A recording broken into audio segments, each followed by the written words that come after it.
It's the bearded lady of the lake. Oh, it's bloody drenched down here. My knees are soaking wet.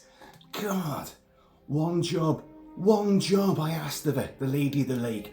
Put a towel down before you drench the floor. It's Excalibur. There you go.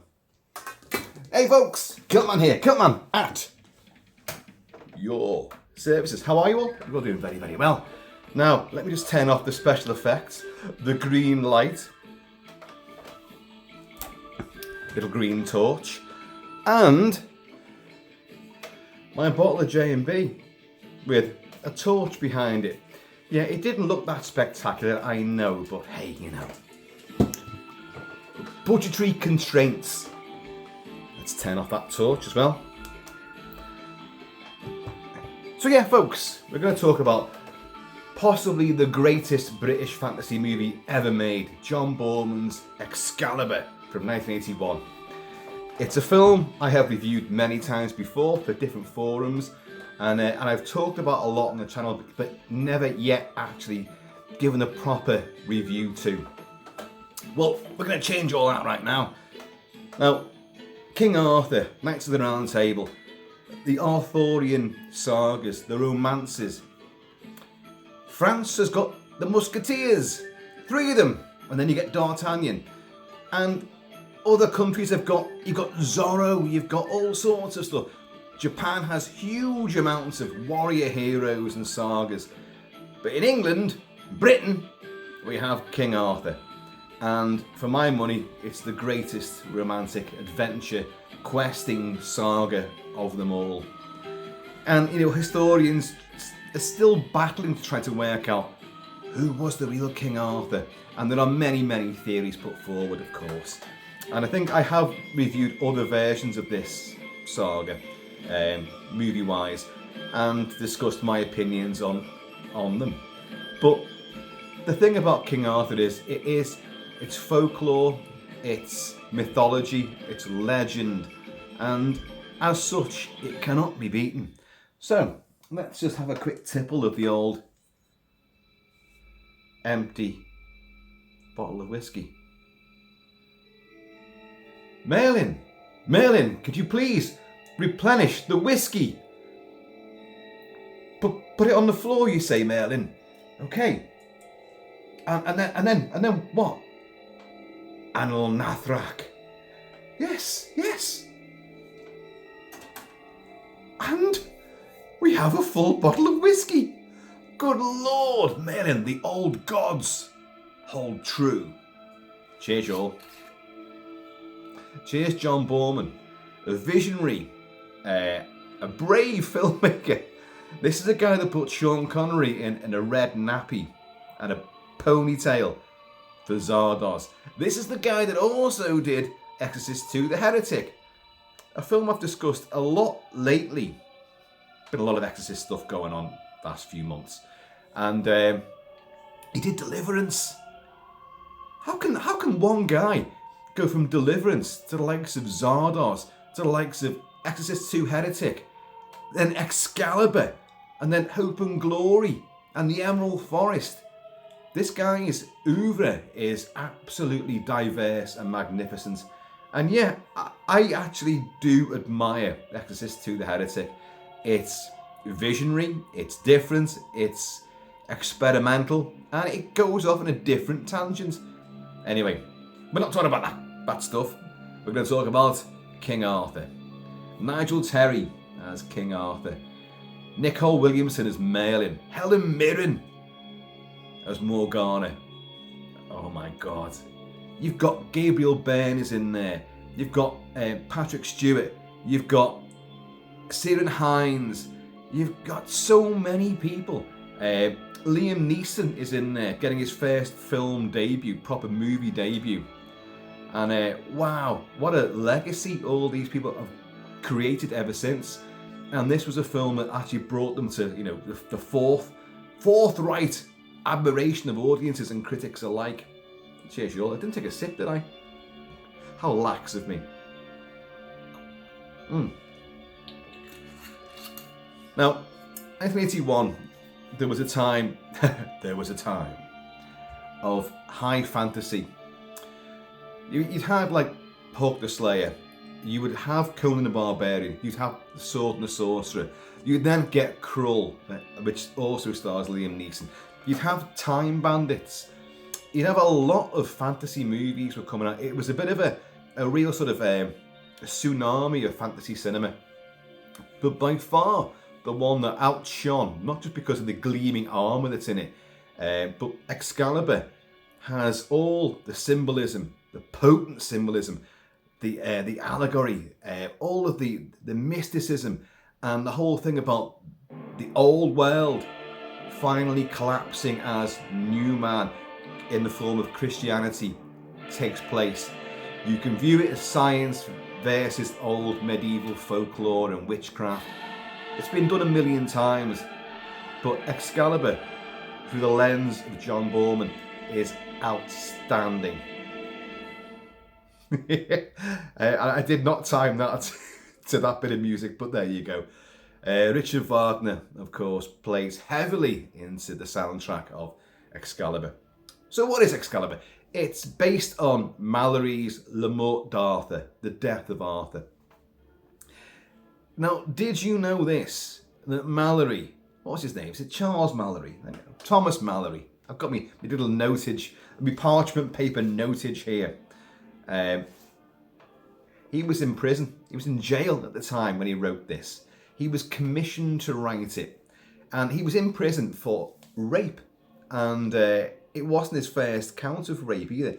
I believe it was his second count. There'll be historians going, oh, no. It was never actually confirmed.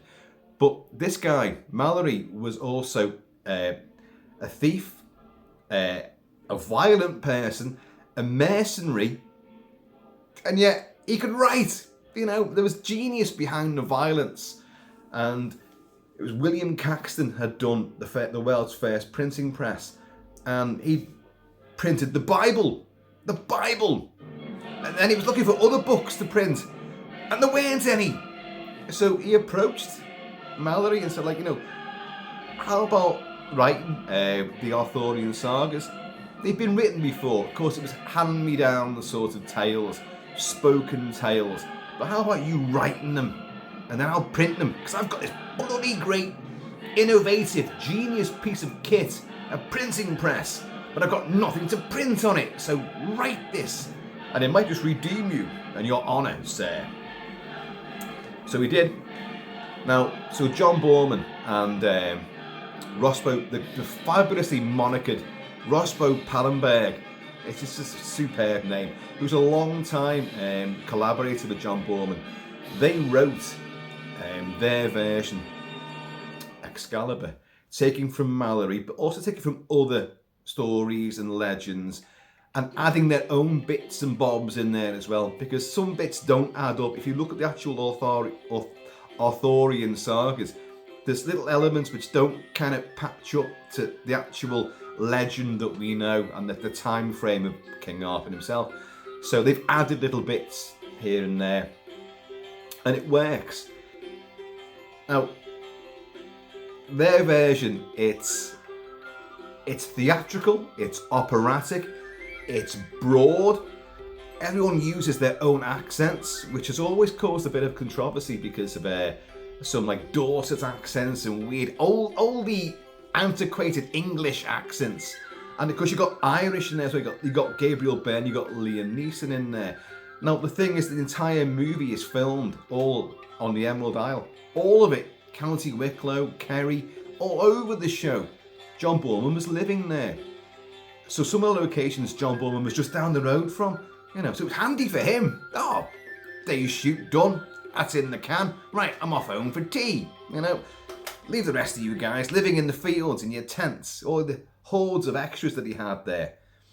And those hordes of extras were all Irish. And but don't forget, I'm half Irish because my mother was Irish. My father's family is Scottish. But, And of course, yes, I've got the old Arthurian kilt on. He didn't wear a kilt, I know. He's a king of England, for God's sake. Why am I singing his praises? And also, he's profoundly Welsh as well. The whole Arthurian saga and most of the knights and most of the locations where they found, okay, you got Cornwall, you got Tintagel and all that, but a lot of it is Wales, and even the Whittle, the Green Knight saga, is actually set on the Whittle. Yeah, I know. Oh, I've looked into all these things, and of course I'm on the Whittle. That's where I am right now, the king of this peninsula. Oh, every time I say the word king, I must sup some whiskey. I don't know, it's a rule I've just made up. So, cheers, you all. King, king, king.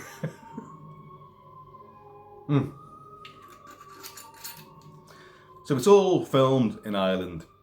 John Boorman was living there. Knew the locations. A lot of stuff was built. There's only one real castle that was used, which was the siege of, it's Patrick Stewart's place. And he plays, this is the guy's name, King Leo de Grans, or something like that. And he's great. Patrick Stewart's wonderful. But that's the real castle that they use. The only true location as a real castle. The rest of it's all fabricated. It's mat shops, it's buildings, it's sets, and that kind of stuff. But it's a great, lavish action set piece. So what is the story? It's La Mort d'Arthur, the death of Arthur. And we start off with Uther Pendragon, King Uther Pendragon, who's laying siege to the castle of the Duke of Cornwall, and which will be Tintagel. And it's played by Gabriel Byrne, who already had a few acting credits to his name, but is really severely nasty and very brutish. And he's using Merlin. Merlin played by Nicole Williamson. Oh my God, Nicole Williamson. We'll talk a hell of a lot more about Nicole Williamson. Fantastic.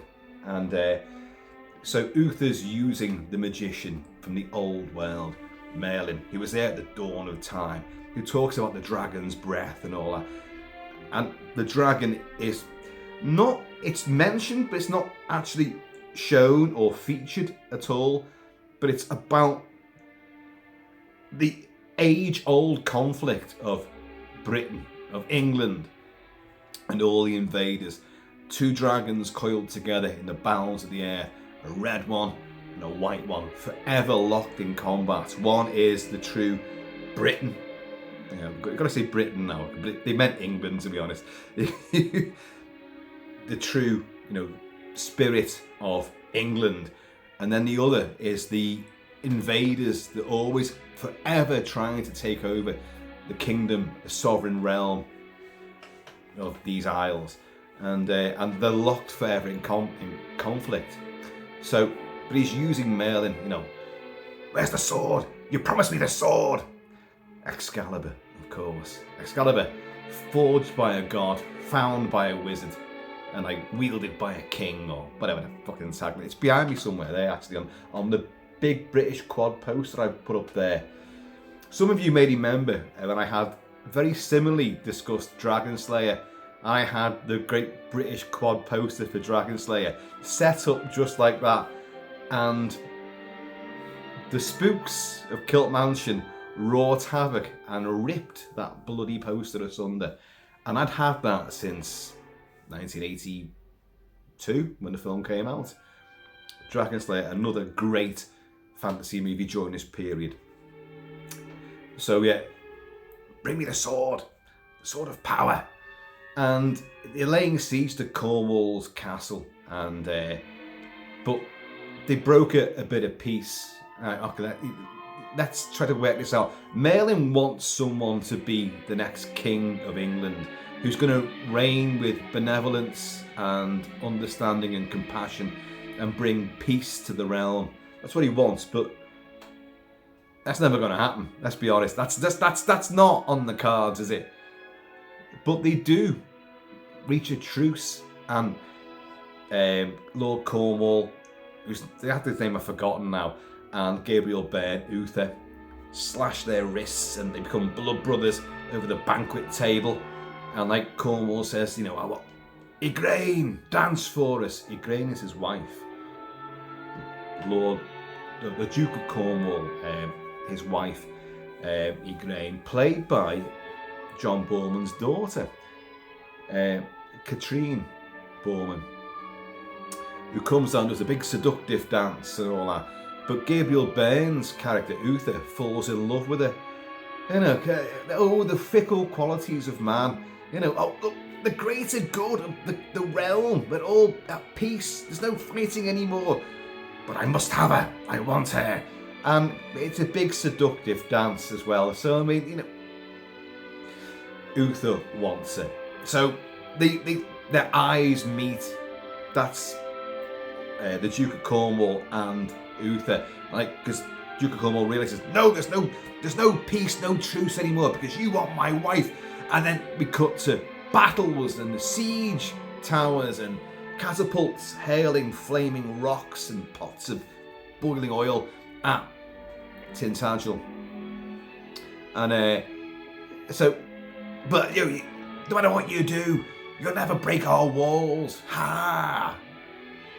Yells out the Duke of Cornwall. And but Uther just wants Igraine. So he says to, like, you know, Merlin, look, I want her. Merlin, just give me her for a night. Give me her. And Merlin's kind of like, well, what the hell are we going to get from this?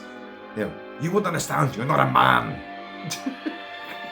Yeah, but I know how man's heart works. But okay, maybe I can summon the dragon's breath for you. But I want, if I give you one night with her, I don't mean a night at the round table, one night of passion with her. I can see where things could get confusing on this sort of stuff. If I give you one night with her, I want the product of that, which of course will be the newborn son, which, spoiler alert, it's Arthur. Yes, the man, the boy who's destined to be king. So what he does, they fake like a retreat of his forces to lead, you know, the Duke of Cornwall out. Let's go and find them all. And off they ride into the Irish countryside to go and slay all these infidels and bastards who've risen up against them. And while he's gone, Merlin summons the dragon's breath, and they're on like this promontory. There's the beach and the cove, and there's the castle. So, right, I'm going to summon the dragon's breath, and you just get on your horse and fucking ride it across this fog bank, and then go and do your thing. I'll transform you to look like her husband, the Duke of Cornwall. So even though he's gone off to do battle, so in a fabulous sequence, the mist arrives, and it fills the gap between their sort of promontory across the beachhead and all that to the rocky crags of Tintagel Castle.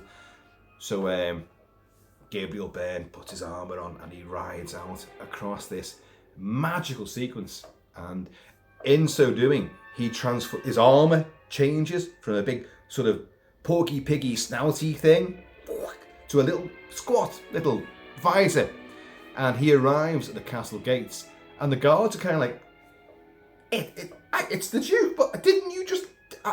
yeah, I want to see the wife. You know, okay, open the gates. Portcullis, up you go. And he strides in, and he, in the visage of the Duke of Cornwall, King Uther, King... See how I arranged that there? Goes in and beds, although you could say rapes, because it is a rape. She assumes it's her husband come back, so she is seduced, and yeah, she becomes pregnant as well.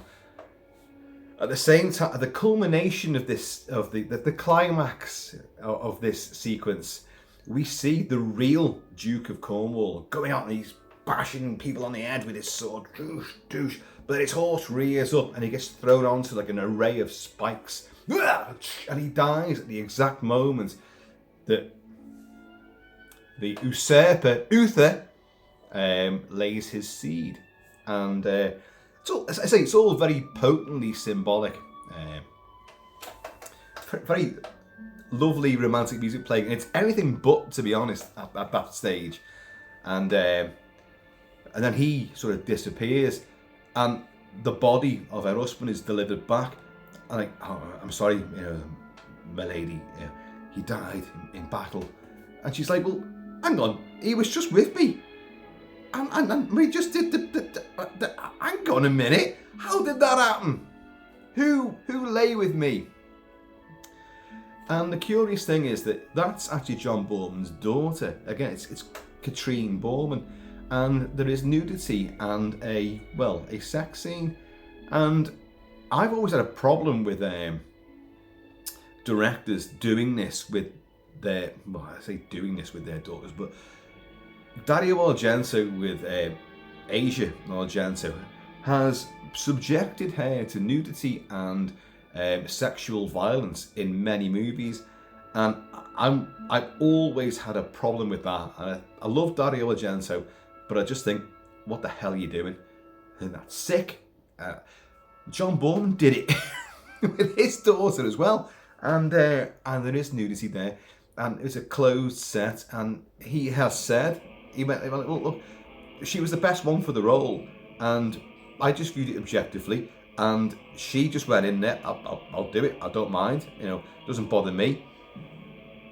But it's I still think it's questionable. At the very least. Why would you want to do that? How would you? I'm not going to stand there and call action and cuts and no, do it again. Thrust some more. What the? And Gabriel Byrne is in a full suit of armour as well. Has he got a little hatch plate?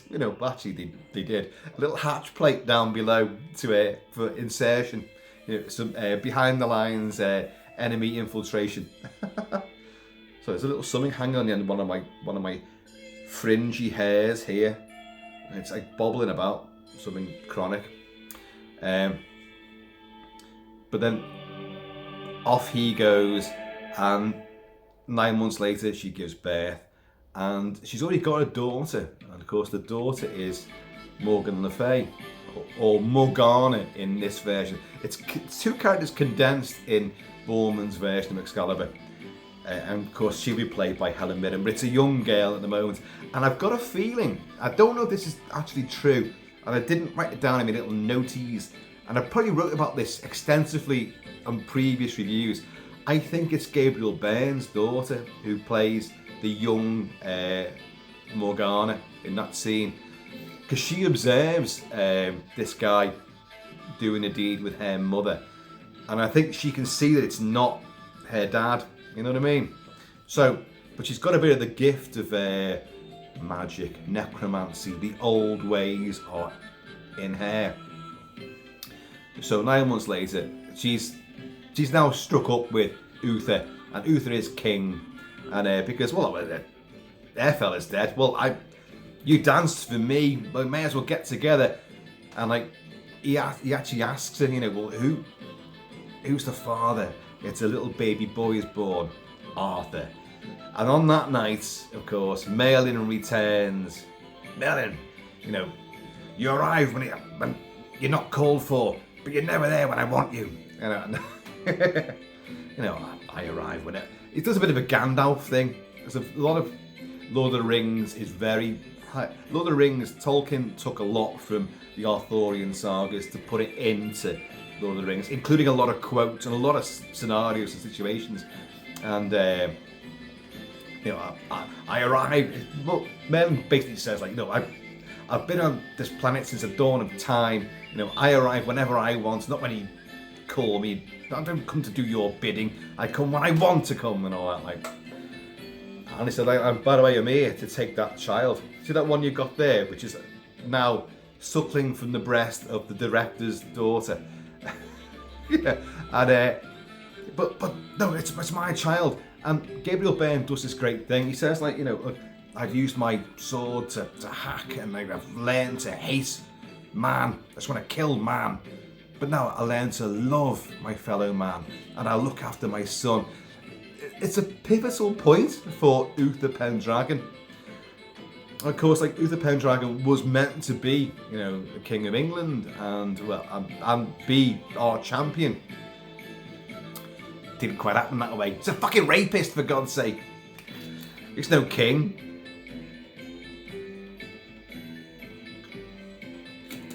So Merlin said, like, I'm taking him.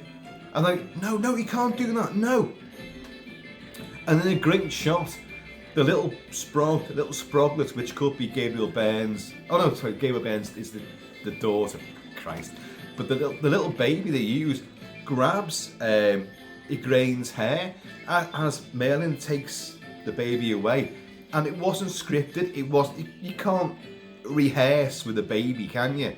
It's a newborn babe as well, like, and it grabs her hair, and it's a beautiful shot, and it really puts a bit of power into it. And like, Merlin, you know, you bastard, you know. But Merlin's like, I'm off. I've got this kid. It's child abduction, basically. But he knows, look, born out of this horrible deed which I've brought into being, I'm going to create something good out of it. And a film will forever do this. For every good deed, there's a bad side to it. For every bad deed, there's fortune and hope that comes out of it. It's a constant yin and yang, a constant conflict, constant struggle, and it's brilliant for doing that. It's very sort of, you know, it's kind of overt at the same time. You know, it's there's not a lot of subtext going on. It's kind of in your face. But what's wrong with that? Nothing. So Merlin takes the kid, and of course Uther Pendragon is then slain by, there's other mercenaries and warring factions who don't like his rule, who are still loyal to the old Duke of Cornwall. So he gets done in big time. But he's got Excalibur. Forgot to mention that. Yeah, that bloody big sword, Excalibur. That's not Excalibur. Christ. No, that's under lock and key in a different vault in Kilt Mansion. This is the MacLeod Highlander Claymore from Highlander. But it's perfectly in tune with the look of, well, as far as all my swords are concerned, it's probably the best one I could use for it. So, there you go. But Excalibur, Uther Pendragon's got it, but he gets attacked, he's done in, he's like, you'll never have this sword, you know, and he rams it into the stone. And you get like the green on green. So whenever Excalibur's wielded, you've got a green on green light, and Boorman said, like, you know, we have to try and work out, wanted it to be arboreal, wanted it to be ethereal and spectral. So a lot of ulls there, wasn't there? And so we went green. So they had green on green light to hit it. You saw what I used before. Really effective it was too.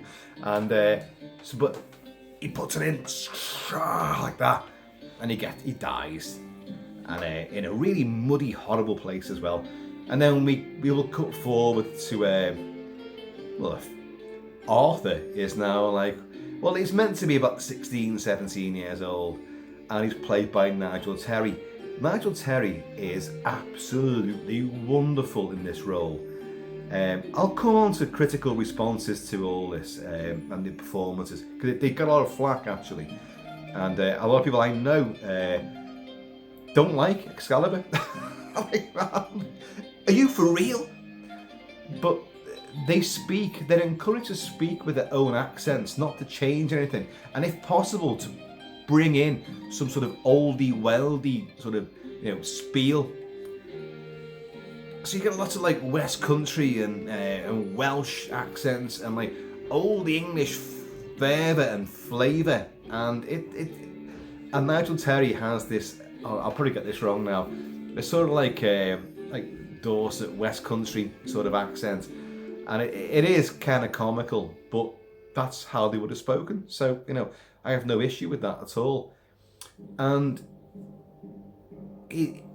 we meet him, and the sword is still in the stone. But the legend is that, you know, whoever can draw the sword from the stone will be the King of England. And so they have jousts to who's going to win the joust, and then you got a chance to try to pull the sword from the stone. And there's monks and priests there doing all prayers and stuff, like, because Christianity is making its impact in England, and the old ways are being driven out. That's the whole fucking point of the movie. So anyone who wins, they go up there and they try and pull it out, but they've got to go through all this stuff, have like herbs and weeds flashed in their face and slapped about the cheeks, you know, that, like, and then they go, they can't pull it out. But we'll meet Patrick Stewart here as that King Lee. There's lots of kings. Don't forget it's a land divided, so there's no overall king. Oh God, I've just missed out a couple of shots of whiskey there, didn't I?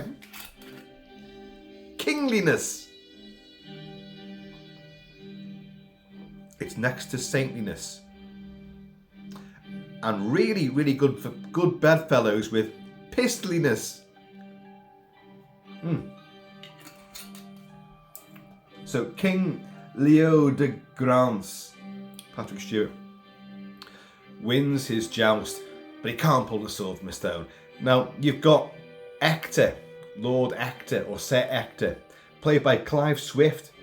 Yeah, comedy actor, who's the father of Arthur, because Merlin's obviously given this child to like look after him. I'll come back when the time is right, but look after him. See, he's brought up proper, and so he's like the sort of the servant, the man at arms, because he's got a brother whose name I've forgotten, but doesn't really matter. Well, it kind of does, but I forgot his name, and he's meant to be in the joust. And they see people getting toppled from the horses all the time, like, and Ector, Klaus, is going like, "Oh, don't worry about it. I have my first joust. You know, it's not as painful as it looks," he says. And it becomes Arthur's half brother's time to joust. Oh, where's my sword? Oh God, where's it? Arthur, go and get his sword. So Arthur runs off to the tent to go and get the sword, and some little fucking scroat has nicked the sword. It's destiny. Some little scroat's running off with it, and he's like, "Oh God, what the hell? Right, I'm coming after you, you little bastard." And in a nice little touch in the movie, the kids run off with the sword, and he comes to like a forger's, a blacksmith's place, and there's all swords lined up there, and he kind of goes, "I'll just take one of these," and the blacksmith looks at him and he goes, sorry. Off he goes, and he comes upon the stone with the sword in it, with the Excalibur in there, and he's like, "Oh shit!" And you hear the shimmering sort of noise, and the little green light is there, like, "Oh well, oh fuck, I'll just take this one," and pulls the sword out, and you're like, "Are you fucking kidding me? You've just..." And he's like, "Oh my God!" And his brother and his foster dad come up there, and they're going like, "Arthur, did you pull the sword?" And he's like, "Yes, I did, father." It's all very farmer-like voices. "Yes, I did, father." Yeah. And he's like, "Well, but just put it back. You're a serf. Just put it back." And he goes whoosh, and puts it back in the stone. But other people have arrived, including Patrick Stewart. The boy drew the sword. You know, "I saw it, and no, it was an accident, father. I didn't mean it." You know, like, "Well, draw it again, Arthur. Draw it again." "Well, I don't know if I can do that. Just draw it again." Oh, and he's king. That's pretty much how quickly it happens. Ish. You've got King Lot. King Lot is played by Ciarán Hinds. Ciarán Hinds is he's in so many movies and TV shows, and he's unrecognisable when he's so young in this. He's got a vicious skinhead, and he's got a beard, but the beard is just like the skinhead. The stubble skinhead bleeds into the beard. And he's got these cruel eyes. He looks fucking brick hard. But if you know Sir Kilt-Man, he's got that long face. You see him now, you think, you were in Excalibur? Let me Google how you look in Excalibur. That's you? You were King Lot King. It's all on purpose, folks. Of course it is. It's predestined. So there's arguments, of course. You know, he can't be. He's just a kid, and blah blah blah blah blah. And like, I will not serve him. And Patrick Stewart's like, well, he's a boy, but he drew the sword from the stone. I will follow him. Merlin foretold this. Merlin, where's Merlin? Well, Merlin suddenly arrives. Nicole Williamson suddenly comes up, but I'm Father, I'm your son. I'm not your king. Well, yeah, actually, you're not my son, to be honest with you, and he's not really your brother. Well, what do you mean? I can't do the accent, so what do you mean, Father? You know, you're not my father. Merlin will tell you everything. Yes, and Merlin arrives, Nicole Williamson, and he takes Arthur off into the woods. I've not really painted Merlin in a very good light. He's abducted a small child, and now he's taking a teenager into the woods as well. It's the art of making, apparently. You know, Anal Nathrak. Or did he pronounce it Anal Nathrak? Takes you off to the woods, and in a beautiful odyssey that Boorman creates of nature, of snakes, birds, owls, snails, and things all across the shrubbery, and Merlin tells Arthur, look, yeah, you drew the sword from the stone, and like, look, I know what's happening. I can see into the future. I can teach you about the dragon.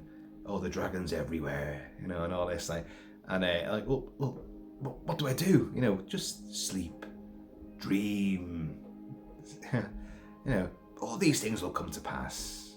Don't worry about it. I'm in charge. You just keep that sword. Oh, and then when you wake up in the morning, you've got a kingdom to win. Oh, shit. So, of course, the next day, you have got the big battle. This is the real castle I told you about, which I've forgotten the name of course, and didn't write it down. No, I did. It's Cahir Castle in County Tipperary. There you go. I did write it down. And that's a real castle with a real moat all the way around it. And Patrick Stewart's, that's his gaff. That's King, oh God, King Leo de Grance again. King, this is gonna screw me up, this, isn't it? Stick with me. And he's being laid siege to by King Uriens, who is played by Keith Buckley, and by King... Oh, shit. No, I'm not going to be drinking it every time I say it. Christ almighty, I'll be doomed. And King Lot, which is Ciarán Hinds, they're laying siege to Patrick Stewart's place. And Patrick Stewart is the father of Guinevere. Come on, keep up. Guinevere, played by Sherry Lungi. And so, anyone who will follow a king and be a knight, follow me and let's save King Uriens. And off they go, because that's Arthur recruiting everybody around the stone the sword was pulled from. Look. And it's a great sort of rebel-rousing sort of speech, which will have impact. You know, if people are suitably inebriated, they're going to go off into battle and follow anyone who's got like some semblance of like, you know, powerful speech. Off they go, and you get a really good battle sequence with some great stunts. And the siege tower's there, Merlin's there, and like Merlin doesn't use magic here, although he does whisper in some horses' ears to Arthur, take this and tie it around the top of that siege tower, right? And I'll whisper to the horses, and they'll pull this thing down, and they topple the siege tower. But he climbs up and he gets onto the battlements. Patrick Stewart's fucking besting people left, right and centre. Boosh, boosh. Guinevere is under, jeopardy, and they see this young upstart who's only meant to be a teenager, but he's kicking ass, good style, and some great stunts. People flying off the battlements, and Arthur himself, having climbed up there and clobbered a few, will then see that, oh my God, and there's King I'm not doing it. King Orion's, and he leaps off the battlements and grabs the guy off the horse, and you have a tussle in the moat. At this point, it's worth mentioning the key stuntman was Bronco McLaughlin, Irish, and a master horse rider and stuntman, and he is fantastic. So a lot of these stunts you see, people coming off the horses in full suits of armour, that's him doing it, and he's in that stunt there where he Arthur jumps off the battlements and drags Orion's off his horse, and they're in the water together, and King Lot and everyone else is all surrounding around. Actors there, Merlin's there, and it's Arthur does this tremendous thing. Look, I'm king. Stop fighting. All that. We can bring peace to the land. And Orion's is you're not my king. You're just a boy. I don't recognise you as a king. You're not even a knight. That's right. I'm not a knight, but you're a king. You can knight me. Knight me. And he gives Excalibur to Orion's, and Merlin's I did not see this. I did not see this. And they're all going Lot and everyone else, Sir and Hines are keep the sword, Orion's, keep the sword. But Orion's realizes he is a man of integrity, a man of honour, nobility. Shit. It's too fucking heavy for me. So he knights him, and then pledges allegiance to the king. And it's a beautiful moment. And Merlin says, I did not foresee this. And so he's now united all these people, all these warring factions, and he will get his wounds will be. He did get hurt as well, and he gets his wounds stitched up by Guinevere. And Fay Lungi was incredibly gorgeous, an ethereal beauty, a kind of an English rose, but coupled with a huge amount of tease and temptress, which of course Guinevere really is, because she's the seed of destruction for Arthur in so many ways, as so many women are.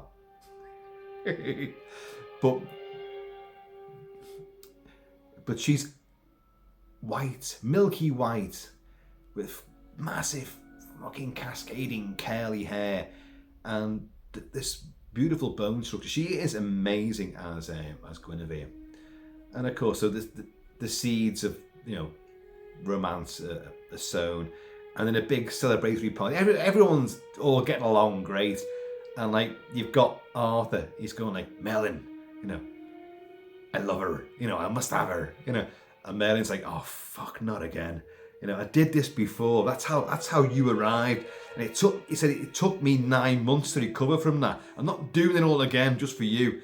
Love, fickle. Oh, it's just, man, the heart of man.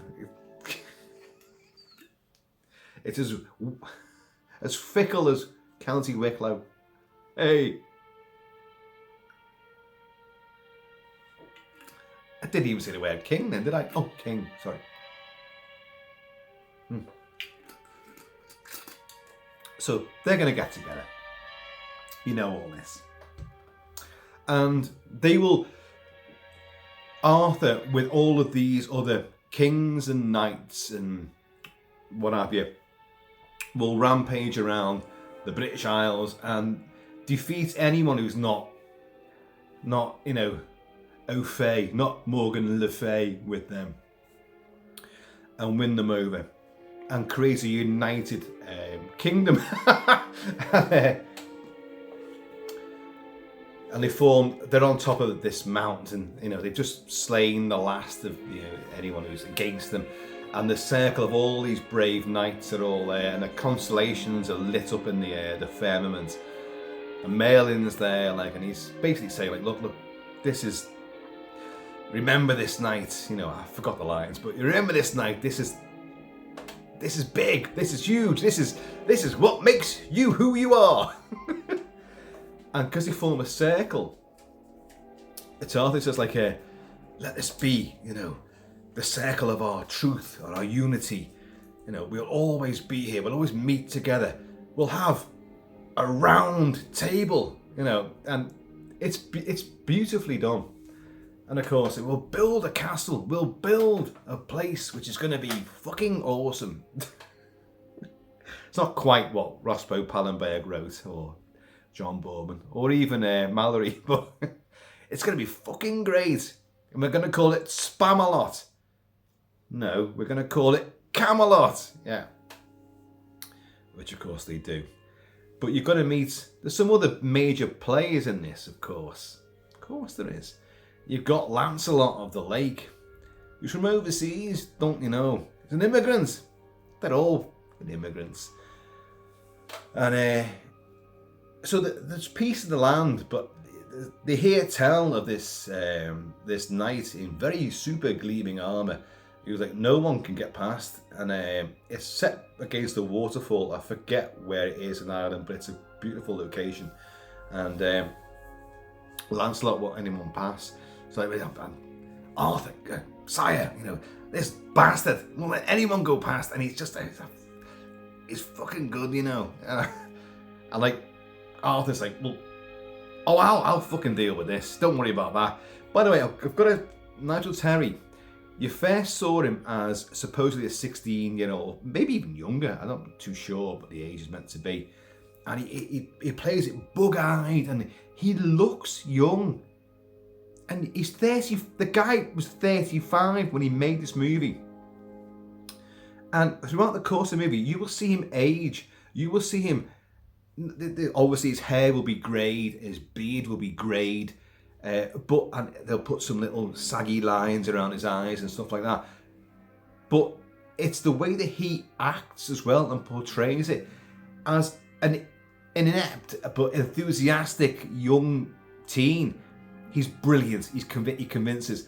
Then there's like, you know, I'll be your king, you know, and a king needs a sword, a king needs a queen, and all this. Like, you're going to get all that, and he's dead convincing with all of this transition from, you know, era to era, age to age. He looks the part, but he acts it, and with such sincerity and conviction that you buy into it completely every time.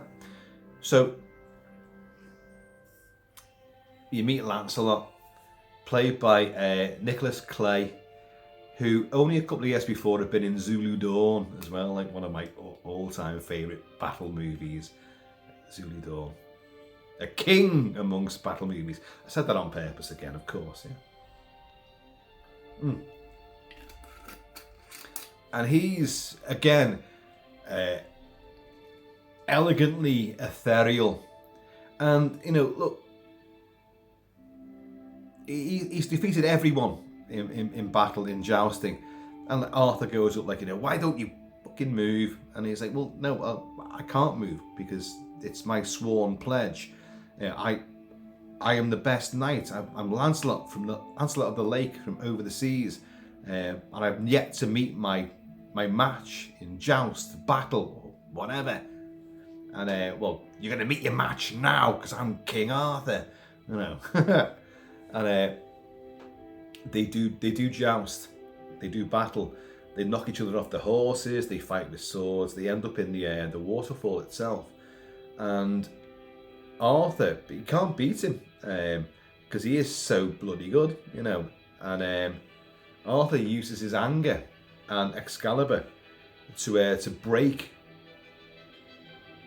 Lancelot, to pierce his armour and to break his whatever he's using. I forgot what he's using now. Not the sword. He's got like a baton as well, like spiked baton, and breaks that asunder. But in so doing, he breaks Excalibur. The sword that cannot be broken is broken, and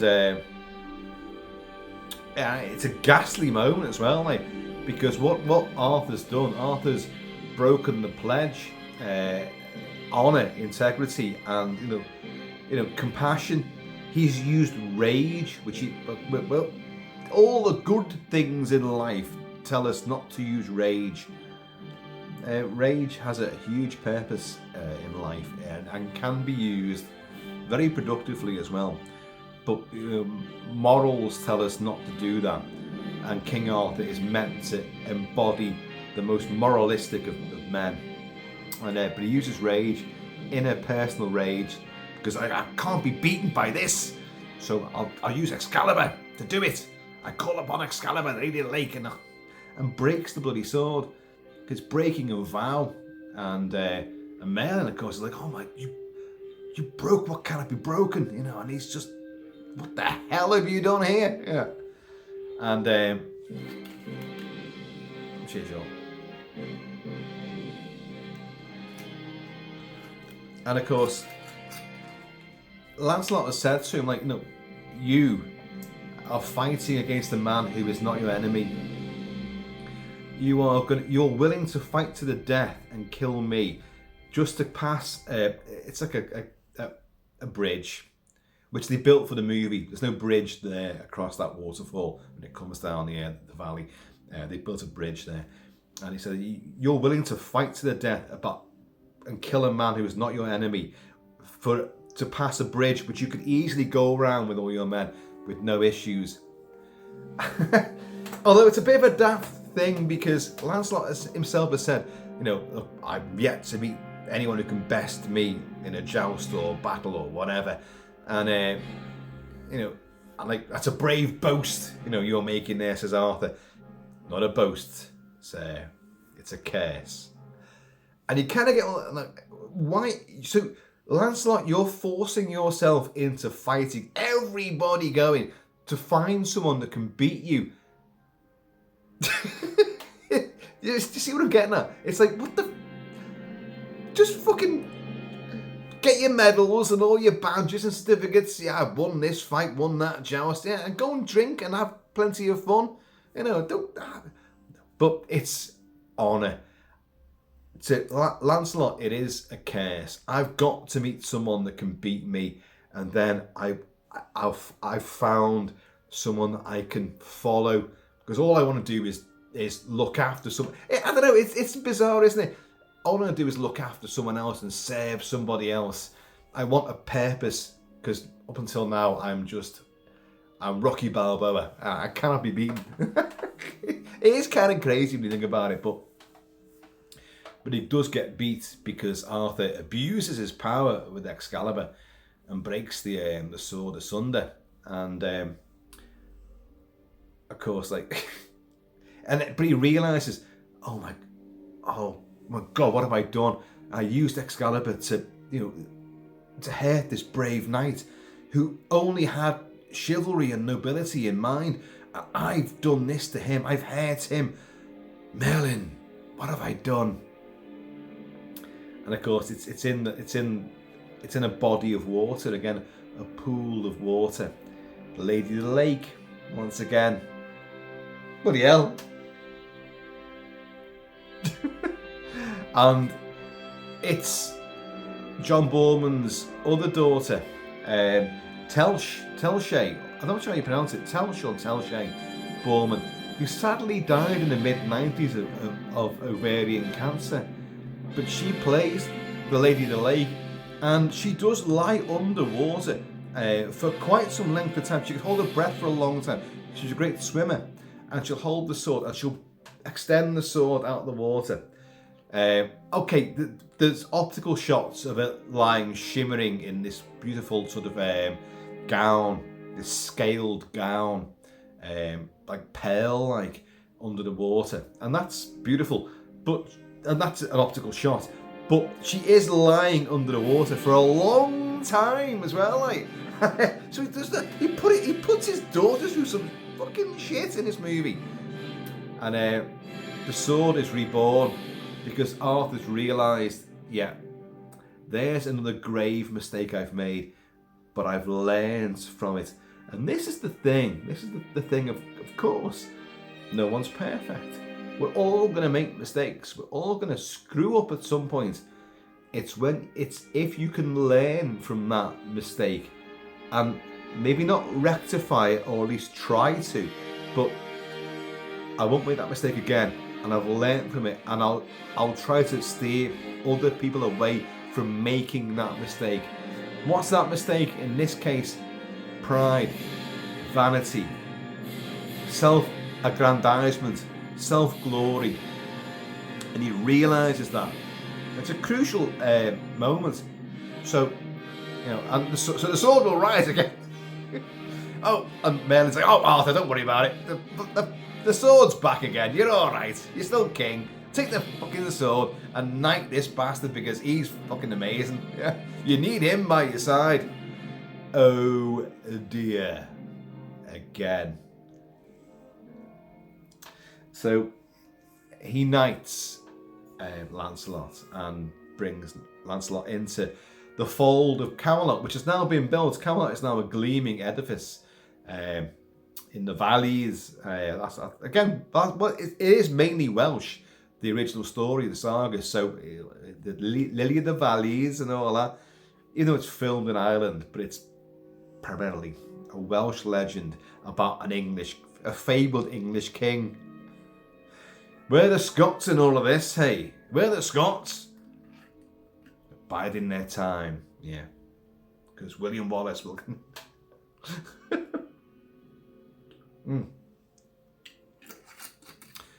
So Camelot now exists, a gleaming palatial edifice, and it's a seat of learning, of alchemy, of science, of astronomy, astrology. All sorts of things are taking place there. And now Lancelot is, time has gone on. Arthur's a little more sort of wizened and grey, but Lancelot is still gleaming in his fantastic suit of armour. And all the women, all the ladies of the court, the maidens of the court all adore him. And Guinevere fucking clearly fancies the arse off this guy, even though she's married to oh god, did I forget to mention they got married? Did I forget to mention that? Yeah, they got married. But I wouldn't say happily ever after. That didn't quite work out because of this guy, because of Lancelot himself. Lancelot of the Lake. He's a fucking snake in the grass, to be honest. And so he's the hero. What we don't see is what Lancelot's been doing in the trailer. Famously in the trailer, there is shots of a scene which was cut out where he saves Guinevere from robbers in the forest, and there's other things that are meant to have been, but they were all trimmed down. Originally, this film was like a 3-hour cut. It's about 2 hours 20 minutes, if that, to be honest. 2 hours 10. Like it is now, the movie. And so a lot was cut out of it. But anyway, so Lancelot, we're kind of led to believe he's done loads of adventures and quests and saved everybody left, right and centre, and he's the champion. You have the round table where everybody sits and it's all great hunky-dory stuff. Let's talk of bravery and daring do. And like everyone at my table, you can all speak your own mind, and do whatever you want, We're all together here, Thank you, my king. Oh shit. Pass the whiskey.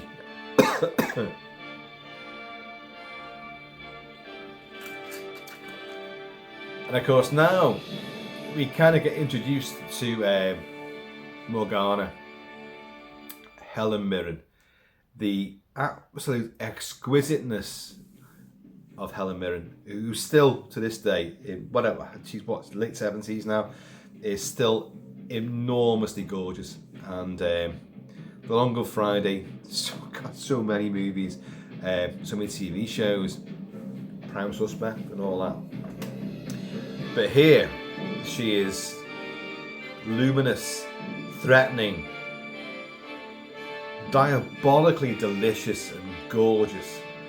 And don't forget, she's the daughter of Grail, but she's also got a bit of mysticism herself, bit of inbred knowledge of the dark arts, and she wants to get to know Merlin.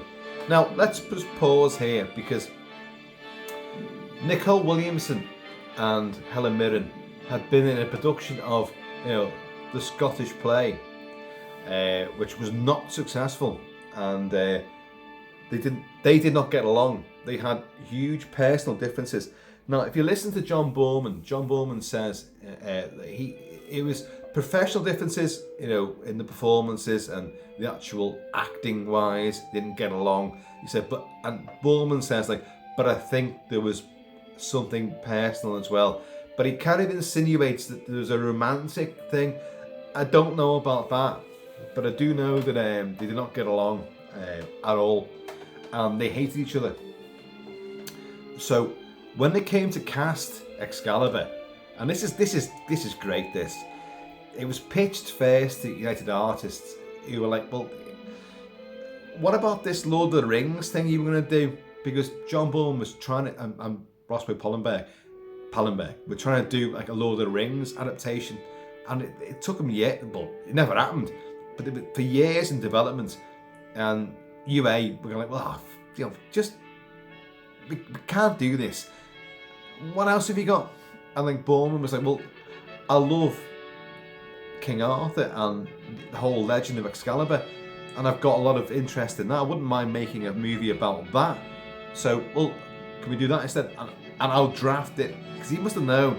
I'll draft it a load of like Lord of the Rings stuff. And apparently, some of the set designs were what ideas he'd had for this never to be Lord of the Rings adaptation.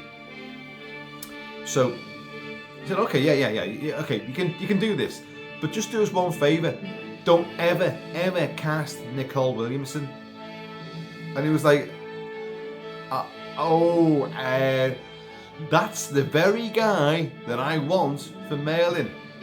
No, don't do it. You can't do it.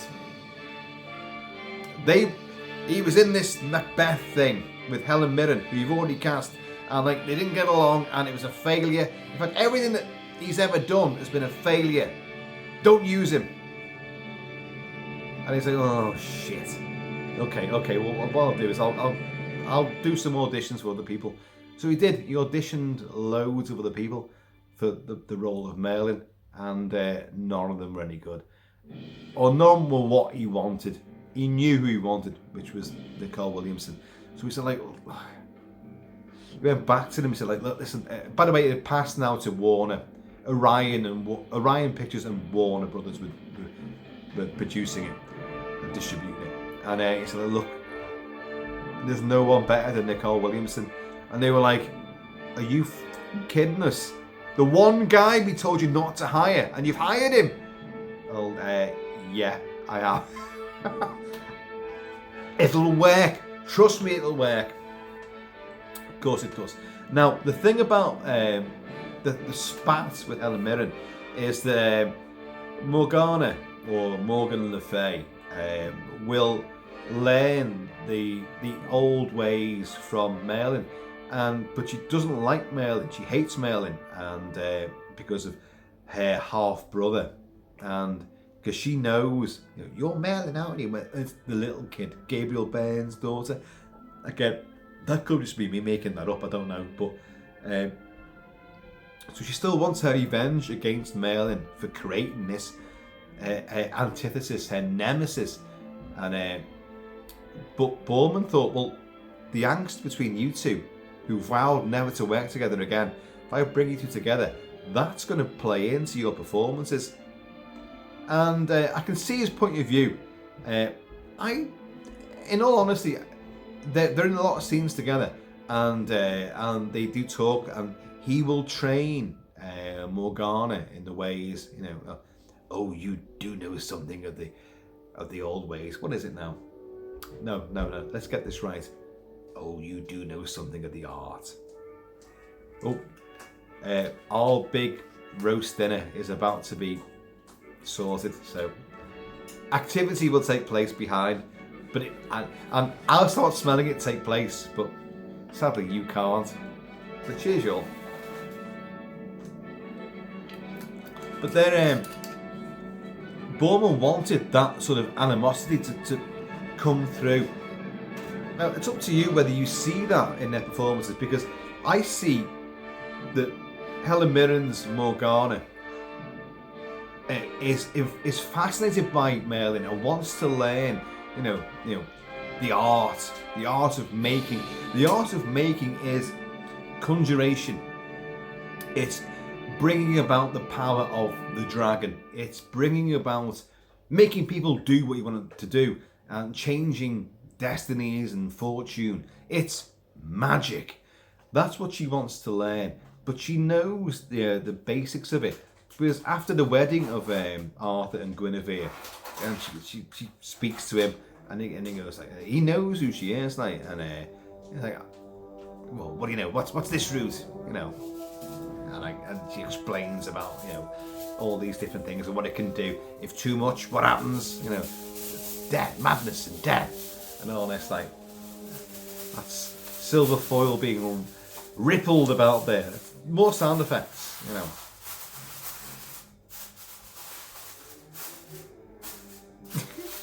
And but she knows a fair bit. So the great line, which I've mangled twice before, "Oh, you do know something of the art." As Boorman said about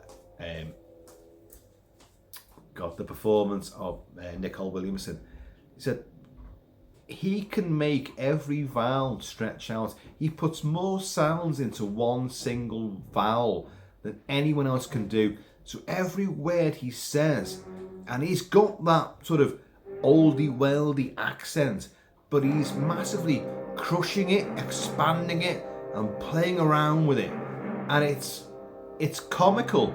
And he does play the role in a comical way, but also a very powerful way, and many times. This is a guy that, during the tussle with Lancelot, he picks up a fish from the waterfall, from the lake, the stream, and goes, oh, oh, and Slapstick falls over into the backward into the water. And they've arranged the rocks so he won't hit the rocks. They've also worked out how to put the fish in there that he can pick a fish up. But the poor dickhead that did it didn't seal the rocks in properly. So all the fish they poured in so that Nicole Williamson could pick a fish up, they all just swam away. So it was blind luck he actually got one in the first place. And he falls over. You've got Slapstick with Nicole Williamson. And you've got... He struggled with certain lines. He's got great lines and such fabulous delivery, but he did agonise over certain passages, and he's like, I can't say this. I can't do it. And he tried again, and he's like, no, I can't get this right. And he'd go into a bit of a rage about it, and get kind of really depressed. And Bob said, just try it again. Just do it the way you want to do it. Just do it. And finally, he would do it. He also, Boorman said he's a bit of a hypochondriac as well. During the Battle of Orleans' castle, Patrick Stewart's castle. Orleans is the one who's attacking the castle. During that, a bit of the tumbling siege tower, a bit of debris smacked Nicole Williamson on the bonds, and he made it back. Boorman says he's a bit of a hypochondriac. There was fuck all wrong with him basically, and but he was really playing on it. So I said, well, okay, the next shot, don't worry about it. I'll have someone standing in for you. Don't worry. And an actor? Could I have someone else standing in for me? So he went, no, I'm fine.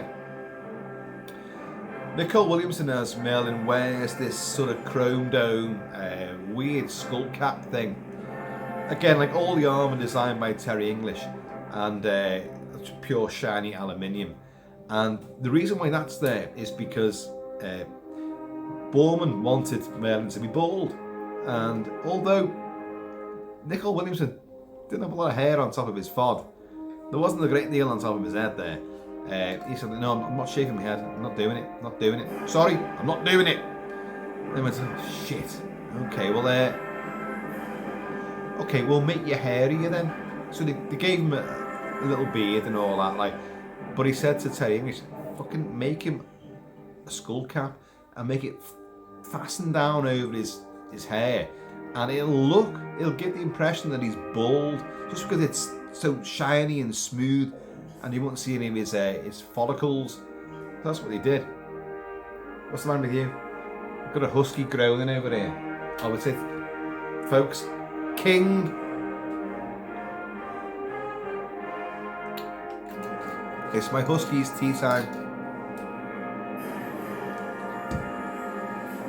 We shall resume.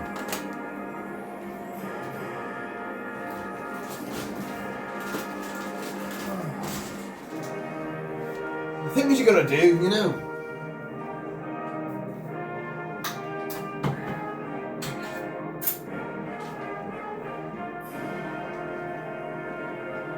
Come on, love.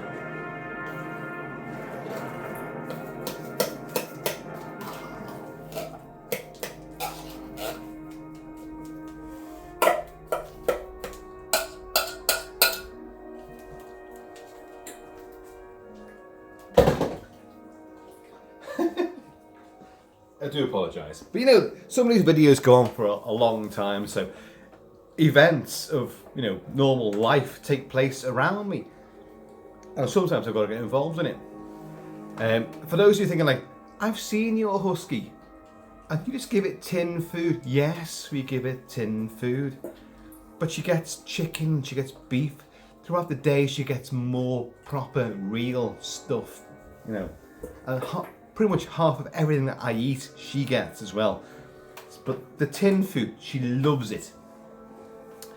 So yeah, Nicol Williamson was an oddball character, but that voice, that mannerism, his gestures, because he's got his staff, and there are moments when his eyes will blaze, you know, like, the dragon's breath is here, you know, and his eyes go with red contact lenses.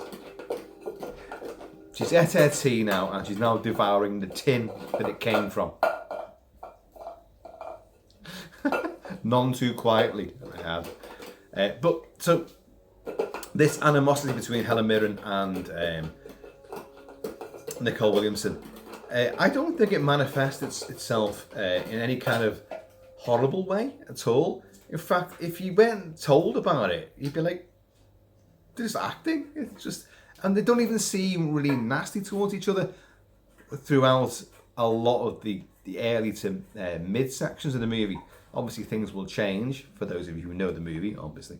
But Lancelot has also got, now she's washing it down with gallons of water. Lancelot's got a little servant who's followed him through the woods. Percival, played by Paul Jeffrey, who's wonderful. Of course, Paul Jeffrey as Percival is the guy in this movie which will save the day.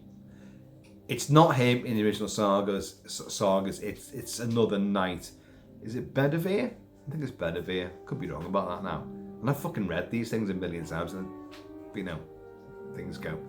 And so he's arrived at Camelot, and in a comical sequence, you know, he's met Lancelot, and Lancelot's like, oh, I know you're pursuing me, but you know, I'll be your serf, I'll be your slave. I want to be a knight. You know, yeah, you're not gonna be a fucking knight, you know. But he goes to Camelot, and he will learn the ropes, work in the kitchens to begin with, and all that. But he stumbles across Merlin, and Merlin's looking into this, whatever he's looking into. There's all astrological stuff and planetoids and things, planetariums going around, and he bumps into Merlin. He goes, I'm sorry, old boy, but he goes boom. And knocks Merlin hits the deck like fucking hell. And it's, again, a lot of critics didn't like these little comedic moments thrown in, but I think they're great. I think it grounds it. Merlin is such a hugely huge, wide character, an archetypal character. And she's going to start ripping that tin to shreds now. You can hear it, can't you? Yeah. Those fangs, they will not be denied. But he's a wonderful character. Merlin has been portrayed in so many other things. Like Sam Neill played him in the great double shot TV show Merlin. And of course you had the BBC did the whole Merlin saga, which weren't bad. I kind of got bored halfway through that, if I'm honest with you. But I liked it enough to I'll go back and watch that again. But for me, Nicole Williamson is Merlin, you know. Oh, the husky staggers off now to go and just sit down and fart and belch. But anyway, but Nicole Williamson is the guy for me. He's Merlin, and he will learn that Morgana has got the gift as well. Oh, you do know something of the art. I've been trying to get that line right for ages, haven't I?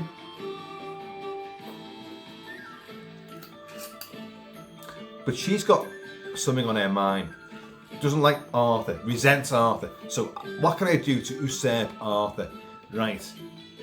I'm going to use you, Merlin. I'm going to get your fucking magic from you. And I'm going to start breeding corruption and lies and rumours. So she starts spinning tales about Lancelot and Guinevere. Because Lancelot has pledged his love to Guinevere.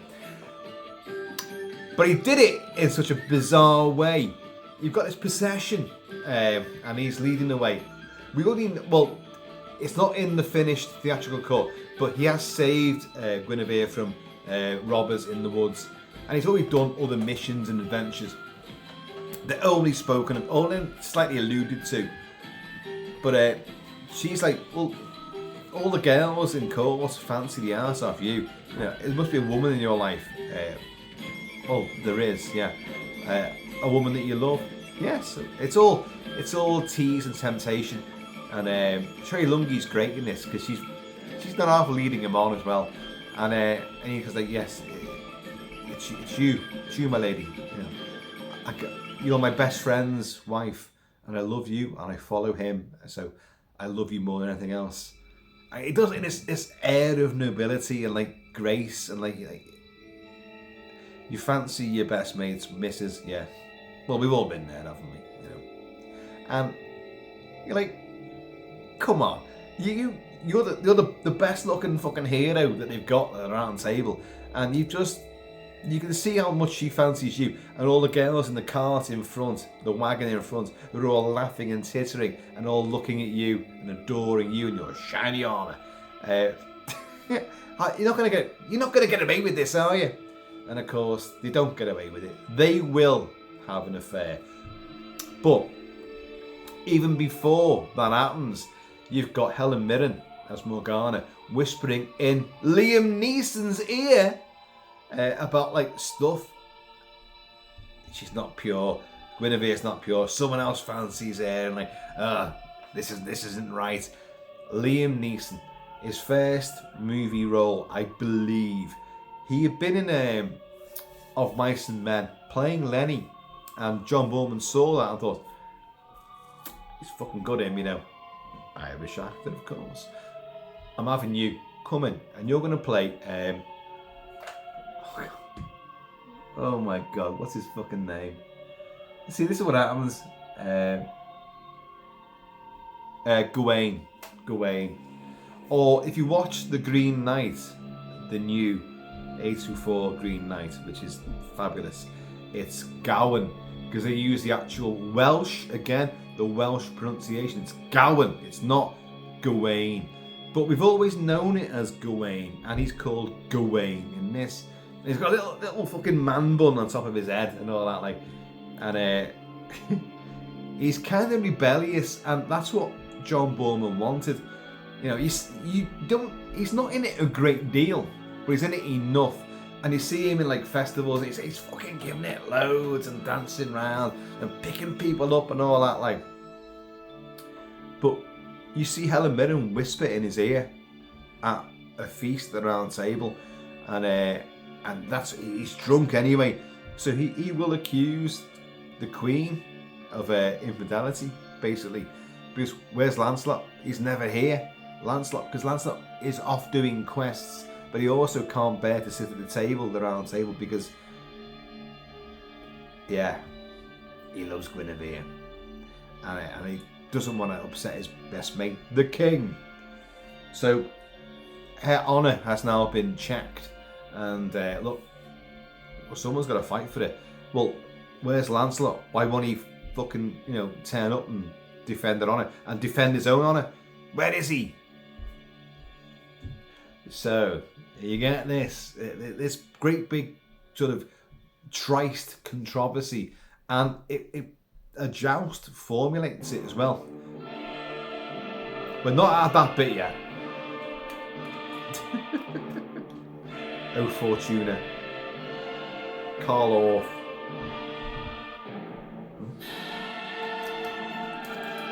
So, defend the honour of my wife. Where is Lancelot?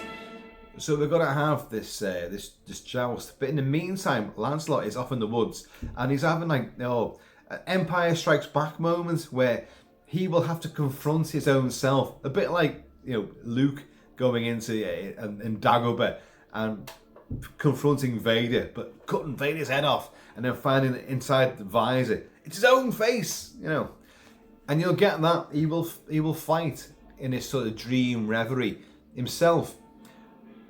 But when he wakes up, his fucking sword's gone through his own naked body, and it's gone straight through his side. Now we're not talking Rambo 3 here, where you can fucking push the thing through and you use gunpowder to fuse the wound on either side. No, he's injured. So he doesn't make the scheduled joust. He's late for that. So in the meantime, you got Liam Neeson as Gawain, who's like, look, where the hell? Where is he? The Queen's honour is ruined and all this. Will no one fight for the Queen? Will no one defend her honour? That's King Arthur saying it as well. And it's Percival, Paul Jeffrey, who followed Lancelot in. It's like, look, I'll fucking do it. I'll do it. And he gets fucking on the horse and he's about to do it. And he's gonna do it. He's gonna fight, and it's beautiful. It's bringing him to the full. I wanted to be a knight. I followed Lancelot here. I wanted to be a knight. I wanted to learn honour, nobility, bravery, fighting skills. Well, I will serve the king and the queen and defend their honour against this twat here. But before he can do it, Lancelot turns up, but he's kind of he's a bit sore, and his arm was a bit tarnished by blood. And you will have the joust between and battle between Lancelot and what was it, Galahad then, Gawain, and of course he'll win, and Gawain recants what he said. The Queen is innocent. The Queen is innocent, and all that. Hey, and I was like, hey, yeah. And Percival, by the way, you're fucking boss. You're a knight now. You're now Sir Percival. But of course, things ain't happy in Camelot, because Guinevere and Lancelot are in love. They're dickheads. They're going to go ruin paradise, aren't they? So they will go off into these spectral woods, real woods, mosquito-ridden, and lie naked together and have sexual antics in the woods amongst the fairies and little people, leprechauns and potatoes. But King Arthur will realise what's going on, and he'll go out there, horse and steed, and he'll go there and he'll find them in a lover's embrace, nudie nudes as they are, and he'll thrust Excalibur between them. Now that is not from the Arthurian legends. That is actually from Tristan and Isolde. And Boorman brought that in and thought, okay, we'll put the sword between the two lovers. This betrayal, this treachery. So when they wake up in the morning, this is perfect now when I think about it. Nicholas Clay as Lancelot, they see the sword and like, oh my god, no, a king without a sword, a land without a king. We've been fed this dogma that the king is the land is the king. So if the king prospers and the king is wise and good, the land itself will be fertile and beautiful, and the people will prosper. But if you lose the king, the land will fall, and we'll all go into like fucking poverty and food banks and shit like that. That's without even saying the word king. Oh, king, there you go.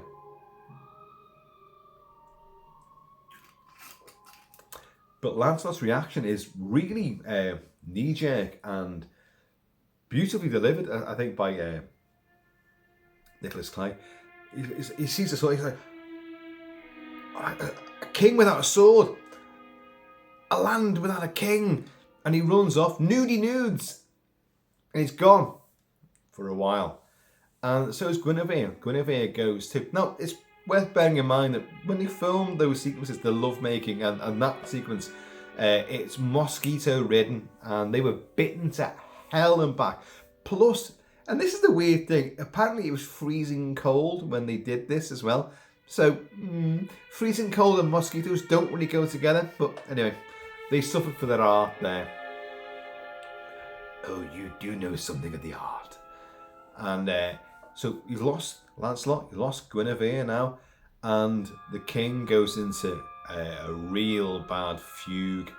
He goes even more grey. And again, Nigel Terry does this superbly. You've seen him as this naive, excitable, enthusiastic teenager, and he's gone through all of this, and now he's in this. He's just forget about King Theoden, with Grima Wormtongue whispering in his ear. See how it all bleeds from one saga to another. How Tolkien took so much from the initial Arthurian sagas, and how much that Peter Jackson took from John Boorman's Excalibur to make his adaptation of Lord of the Rings. They are very, very highly linked in a good way, in a great way. So, what was I up to there? So, Nigel Terry's now aged even more, and now he's just, the kingdom's falling into disrepute. The land is not fertile. There's no blossoms on the trees. It's like Monty Python and the Holy Grail. It's just, how do you know he's a king? He's not covered in shit. Everywhere is muddy and horrible and desolate. There's snow, there's sleet. It's really fucking awful. So, we don't know where Guinevere has gone. And maybe this could be a fault of the movie structure itself. Maybe, because you don't know what's happened. You find out, but you don't know at this stage. The land, England, has fallen, and Arthur has to be carried to the round table in his throne, and he's in a right bad state. It's like, look, there's one thing left. Go find the Grail. That fucking Grail thing. Go and do that. Indiana Jones found it. You can fucking find it. You're all fucking trained knights. Why am I giving a Scottish accent? You're all trained knights. Go and find the Grail, and we can replenish the world. We're going to remember is like he put Excalibur between the two lovers. Where did Excalibur go? Well, this is what John Boorman reworked. We'll come on to this, because he's not got Excalibur.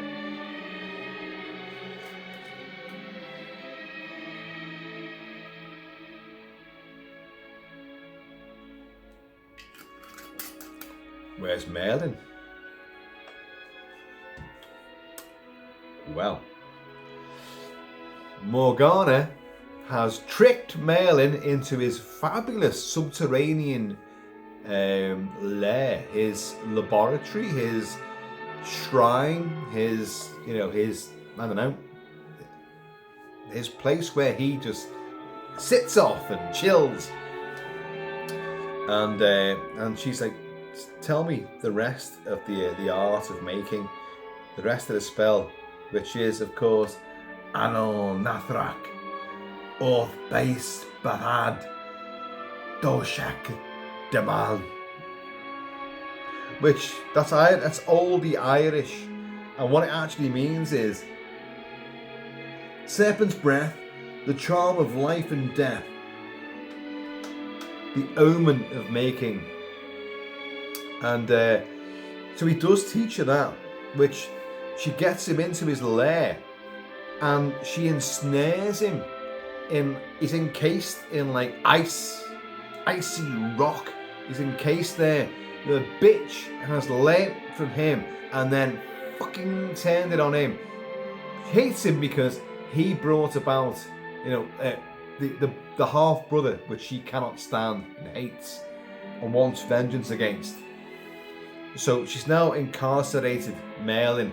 So Merlin's got no power anymore. Oh dear. And the quest for the Grail is not going too well. In the meantime, she is now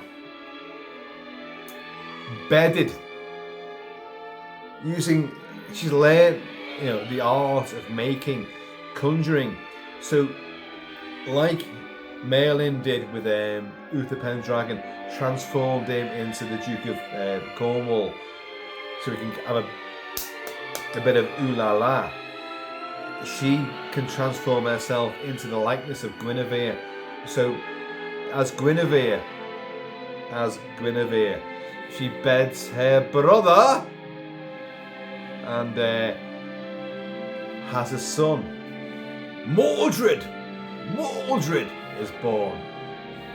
And then she goes off to Tintagel, where that's the place where she was born. The Duke of Cornwall's place, that's where she lived. So she's there, that's her province now. And, mostly. But she's got places everywhere else as well. Little secretive places in the woods, which we'll find out about very soon. And, but she's got a son now. But Merlin has been vanquished. Arthur sent all his remaining knights out to go find the Grail. We've lost Lancelot's gone. Who the fuck knows where he's gone? So off they all go.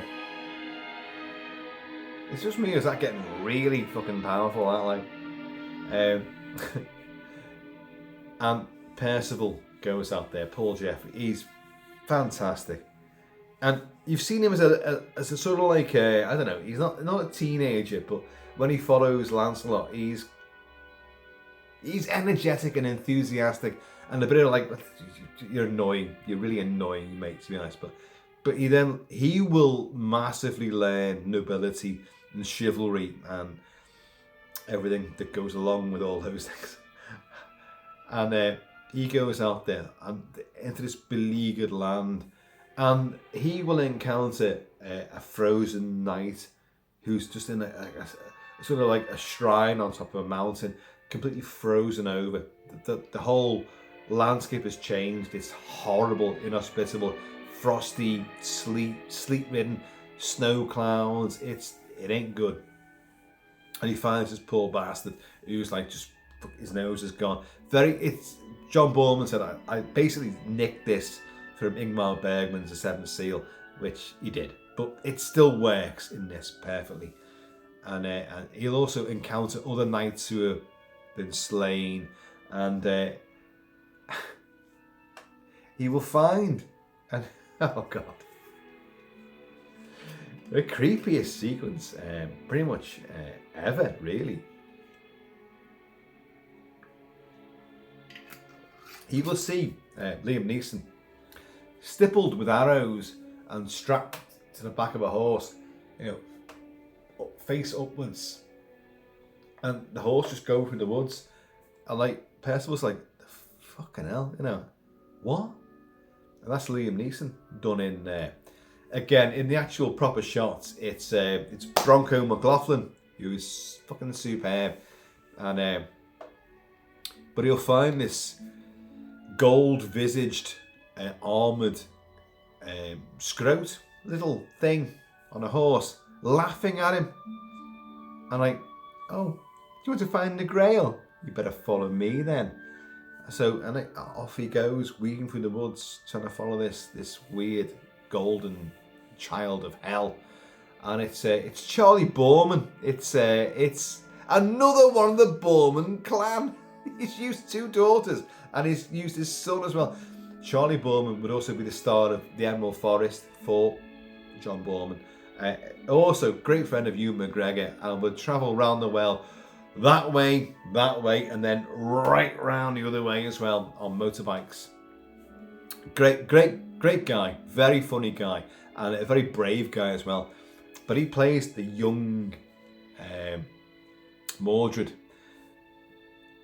Helen Mirren's Morgana's son via Arthur, because she tricked Arthur by having the face of Guinevere. And did she have all the rest of the bits of Guinevere? You kind of know who your missus's bits are, don't you? I don't know. I've forgotten. There's been so many bits in my life. So he pursues him, and they go into like this sort of, again, subterranean sort of lair, and he takes off that elaborate golden mask, sort of like the druidic, the sun rising, the Wiccan sun. It's kind of like that. Takes it off, and it's the young Charlie Boorman. And mother, I found another one. And there's Helen Mirren looking enormously gorgeous again, and like poor Percival comes in. You've got to remember, they're wearing the armour made by Terry English, and the armour is made of aluminium, so it's light, but it's full encased armour. But they're wearing huge elements of, well, depending on what the action scene might be, they've got like a big, thick, padded felt underneath. So they are really cumbersome and lumbering around. But even without all that underneath, if it's not an action scene, you've still got to like stride around with the big fucking pointy silver shoes and the big spears on them and all that, like, and all of it. You're not a fucking Terminator. You're not an endoskeleton. You know, you are encased in this shit, and you can't move properly. So he strides in there. He's seen a tree of the dead, where all previous knights have failed to find the Grail, and they are hanging from this tree, the tree of the dead. And Morgan and this little bastard will tease him. You're gonna find the Grail. Well, here's the Grail. Have a fucking drink of this, then, you bastard, like. And see what you think about this. And like, he's not good enough, mother, says the little bastard. And next thing, they tie him to the tree, hang him, and he's fucking hanging from the tree. And it's a tremendous sequence. It's very surreal. Gotta remember that though, because you're gonna get the whole thing, the basis in the Holy Grail and the belief and what the Grail can do and what is the Grail. Well, there's a key line in the movie. Yeah. What is the Grail? Whom does it serve? All of that.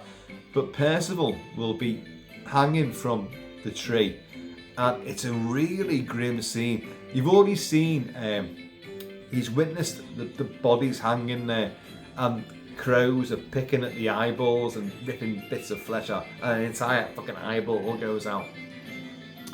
And he's hanging there, and but because there's a knight hanging higher above him, and his spears are like, as they're swinging in the breeze and the gravity and all that, like the spears are cutting the rope hanging him. It's great. It's a really great scene. It's so horrible at the same time, but it's really clever.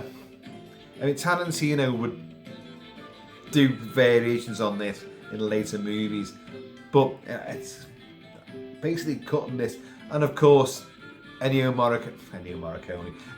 Leone with the Dollar Trilogy would have similar sorts of scenes. But it basically cuts through. But as he's going through his reverie, he goes to, well, is it Camelot? Where is it? Is it an offshoot of Avalon? Who the hell knows? Another castle drawbridge comes down and Percival goes over and he will confront a mystical voice and a mystical vision of the Grail itself, like, whom does it serve? You know. And he doesn't know, he panics, he can't do it. So he gets over the air as the drawbridge is coming up. It's a dream fugue, a fever dream. Gets over it and like drops into the moat. But as he drops into the moat, that in reality, the spear cuts through the rope, the noose, and drops him. So he survives. He's also met, and this is great. This.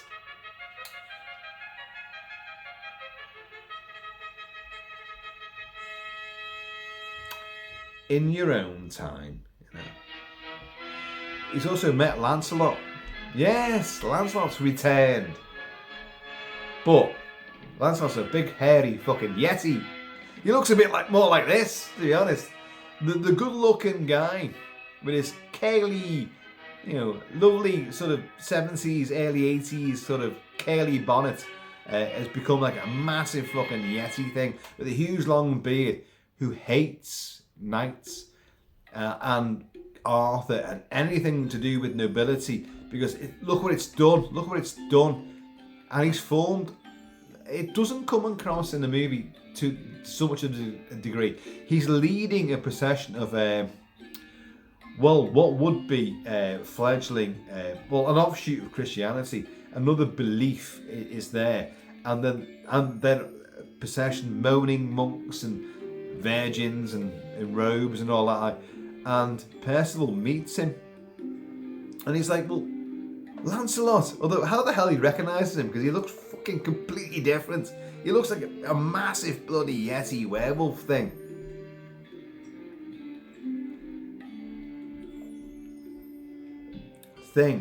Sounds like king. Oh, king. Oh, sorry.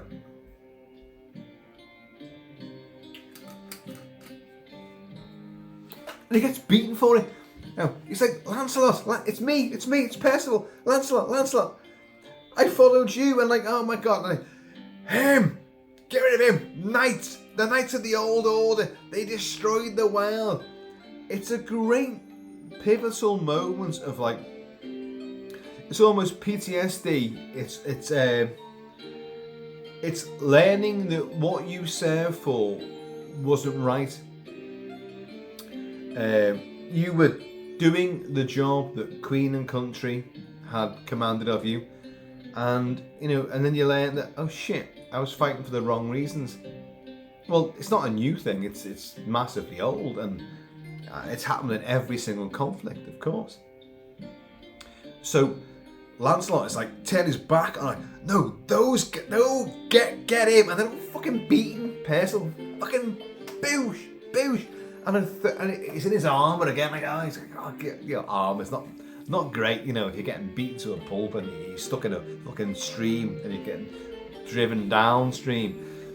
And he gets away and he's like, Lancelot, we need you, Lancelot. Oh my god. But Lancelot's like fucking hair, like worse than this. It's all over the fucking show. He's a big, mad, fucking hairy bastard. And he's so against, the knights and all that. But Lancelot, we need you. Oh, forget. And of course, Percival will see the murder, the killing of another knight. Is it Orions? Orions, of course, he's been throughout the entire movie. Because in the meantime, little Charlie Boorman has grown into Robert Addy, and you've got Helen Mirren is caressing her little son, like, oh, you're so good. And Helen Mirren, sorry, I do apologise, but No, I don't apologise. Helen Mirren. Now, and in the montage, she's bathing her young son, Charlie Boorman, who then, as the camera pans around, it becomes Robert Addy. Is it Robert Addy? It is Robert Addy, I'm sure it is, yeah. Who's the older, Mordred. Now, Robert Addy would go on after this to play Sir Guy of Gisborne in the BBC's celebrated initial, well, not initial, they've done it many times before, but in the 80s you had the Clannad singing the main song, Robin Hood, the man in the hood, and all that, and my God, that was fantastic, and he was great in that. He died very young as well, which is horrible. So many, if I read down the cast list of this, so many of these people are dead now, and it's, it is horrible. But he was really young, and anyway, Mordred's grown up now, and he wants vengeance on his father. Because his mother's fucking indoctrinated him, basically, that's all it is. So he will ride out and threaten King Arthur. And King Arthur will be again brought out, carried by all his remaining knights. Most of them are fucking dead. I've killed all your knights. They're all dead now. So what do you think you're going to do now? What can you offer me? I want your kingdom. I want your castle. And Arthur's just, all I can offer you is my love. He goes, Father, that's the last thing I want from you. God, fucking, isn't that absolutely horrible? Because Arthur knows this is where I guess where critics didn't like things, because it's done in kind of bullet points, really, I suppose. We know what's happened, but no one's really spoken about it. Lancelot and Guinevere have done their thing and they've gone their separate ways. We've learnt what's happened to Lancelot. We don't know what's happened to Guinevere yet. And a son's been born of a mystical sort of arrangement between his own fucking, horrible half-sister. Horrible, yet gorgeous half-sister. But it's not been spoken about. We know what's happened. But do the rest of the knights, surviving knights, know all that? It doesn't get told in that kind of way. In a way, it doesn't really matter, because it's still powerful enough. We know who that guy is, Mordred, and we know who Arthur is, and we know what their relationship is. And Mordred just says something, love's the last thing I want from you. I'll be back to take this castle, to kill you. So, what's going to happen, isn't it? So the big skirmish will happen. Now, as I said, Percival has seen Uriens get killed. Uriens has been pursued and stabbed and fucking butchered by Robert Addy as Mordred. Robert Addy, by the way, was a great horseman. He could ride. He genuinely rode horses. So when you see him in the movie, he's riding those horses. Even with that, he wears the same armour, that same golden, bizarre Wiccan face armour. He wears that. As the kid, Charlie Boorman wore it. He wears it.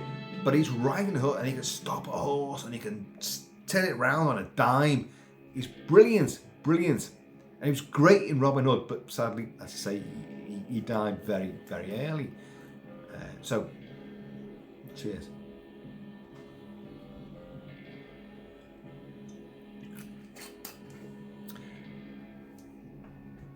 But Percival has seen all this, and you will get this huge kind of, short-handed version of how the Odyssey would turn out, really.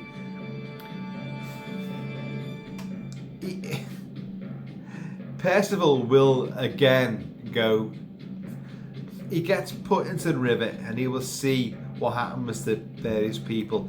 He's seen Lancelot, he's seen what happens to Uriens, and he will then have another vision of the drawbridge, and he'll get over the drawbridge and he'll come down. Whom does it serve? The Grail. You know, what is its purpose? Whom does it serve? And the Grail is you. The Grail is you, my lord, my liege, my sire. And the Grail serves you, and we serve the Grail. And the secret's unlocked. There you go. He's found the Grail. It's not. Is it? Well, he figuratively and in reality, he does deliver the Grail to the ailing King Arthur, who's really fucking. He's like, he's done in, and in a little wire pumping red wine into the Grail, he will bring it up to the shot and pour it into. It was an empty Grail, but it fills up as it reaches the king, and he'll pour it into the king's mouth, and the king will reawaken, and we will fight against Mordred and Morgana, and we will win. Our last remaining knights will all ride out together. However, he's missing one crucial thing. Excalibur. That's the way he says it. Excalibur. And this is where we meet Guinevere again. And this is the thing that John Boorman and Roscoe Pollenberg came up with, which is they joined some dots here. And then, well, what happened to Excalibur? Where did the sword go after the conviction and realization about Guinevere and Lancelot? Where did Excalibur go? Well, the legend has it that Guinevere went up to a nunnery and recounted all her ways and her treachery. Oh, it's just flesh. It's just flesh. It's what it is. It's humanity. And I'm not making excuses, of course, bitch. But but she took Excalibur. So Arthur knows where she is, and he goes out there, and she's a nun now, and I still love you, and all this, and I still love you, but our time will never come again, and all this, everything is changing now. I've got to go and fight Mordred and defeat Morgana, and we can do this. It's a lovely, great, beatific moment, and she's got the sword.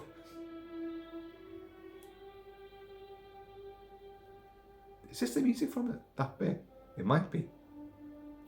She produces Excalibur. So, well, you might need this.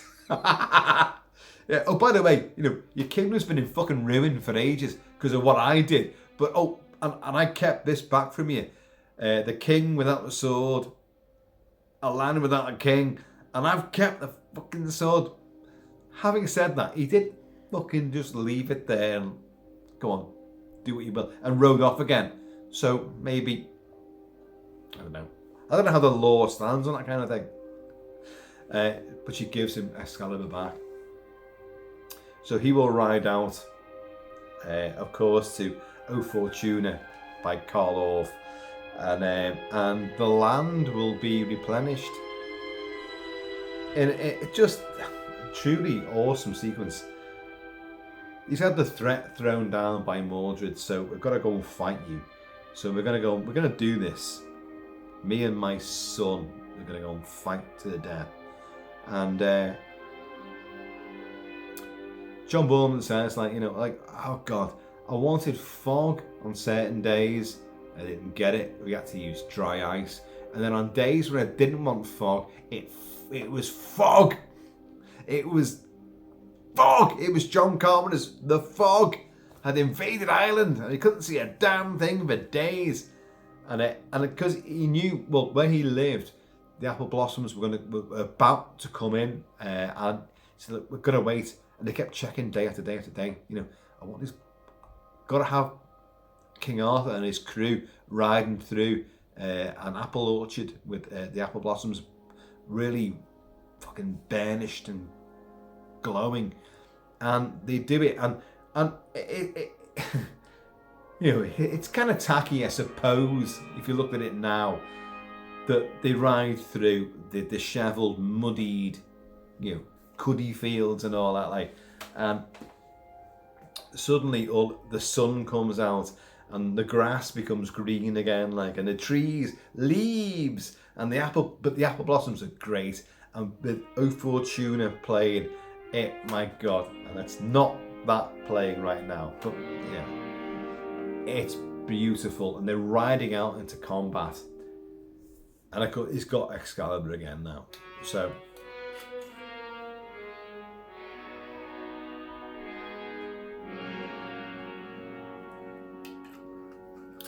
In the meantime, well, no, you get the eve of the battle. You got all Mordred's and Morgana's forces there, who are basically orcs. If you look at some of the camera shots, when they pan across the ranks of their soldiery, some of these they're not human. They are not human. Now I know they meant to add a bit more of that sort of stuff in there, but they didn't have the budget. This film, everyone thinks, oh, it's big, lavish, big budget movie. It's not. It's a shoestring budget. But what they did, what they accomplished, is enormously exemplary and praiseworthy, because it looks $1 million and then some, but it didn't cost that at all. So you've got all Mordred's orcs there and their encampment, and the night before you've got Arthur goes up to like a stone cairn, a henge. It's a henge of a henge is an arrangement of monolithic stones, like Stonehenge. A henge is just stones, and he's like, oh, Merlin, where are you? Merlin, you know, I needed you, Merlin, you know. And he cut back. Remember, Merlin's been incarcerated in like a pillar of stony ice, and but he comes back through, and he arrives at this sort of henge, and all too briefly, and just says to Arthur, like, yeah, you brought me back. You brought me back. Your love brought me back. And Merlin, is it really you? I am Merlin. A dream to some, a nightmare to others. A line used again in Peter Jackson's Lord of the Rings. A line heard many times. It's in many rock songs as well. Like, it's a hugely pivotal line. Like, Merlin, can you help me? Can I defeat him? It's like, you brought me back. Your love. My time is gone. The old ways are gone now.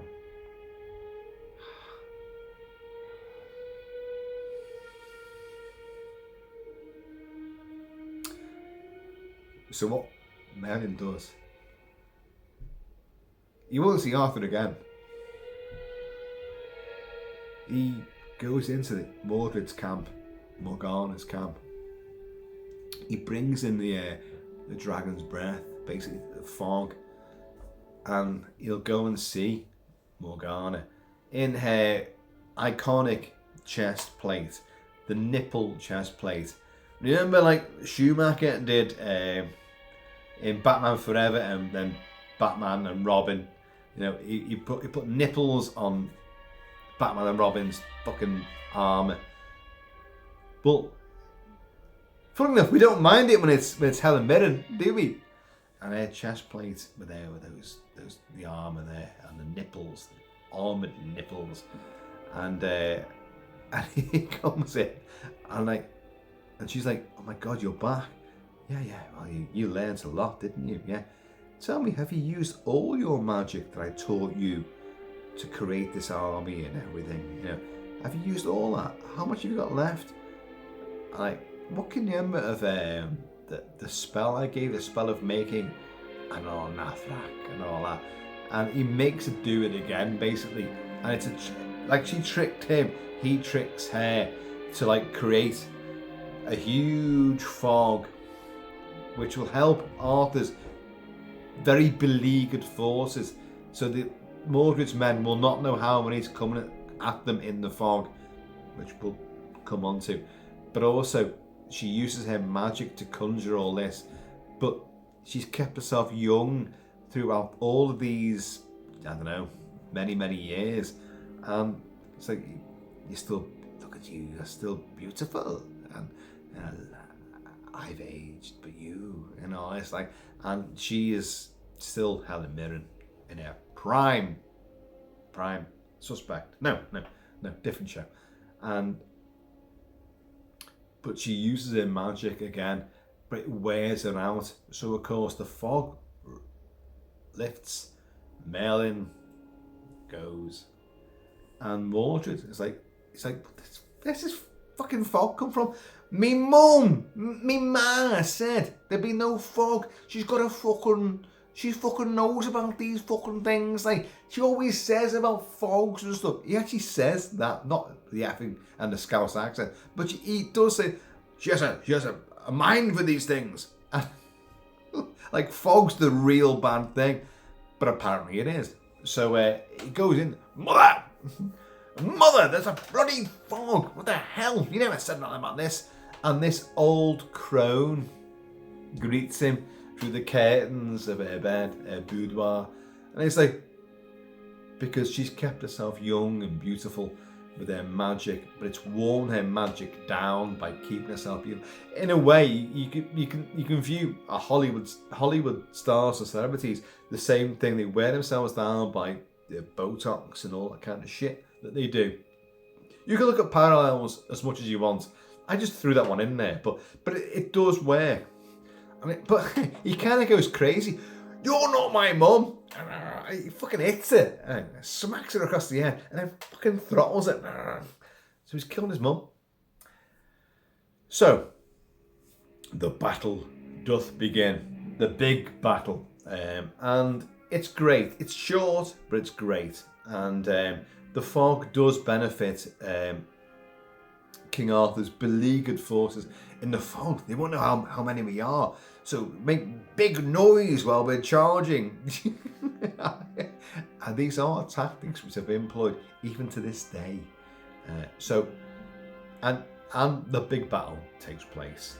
Lots of carnage, lots of great spears and lances going puncturing through breastplates and armour, and blood spurting, and arms and legs being hacked off.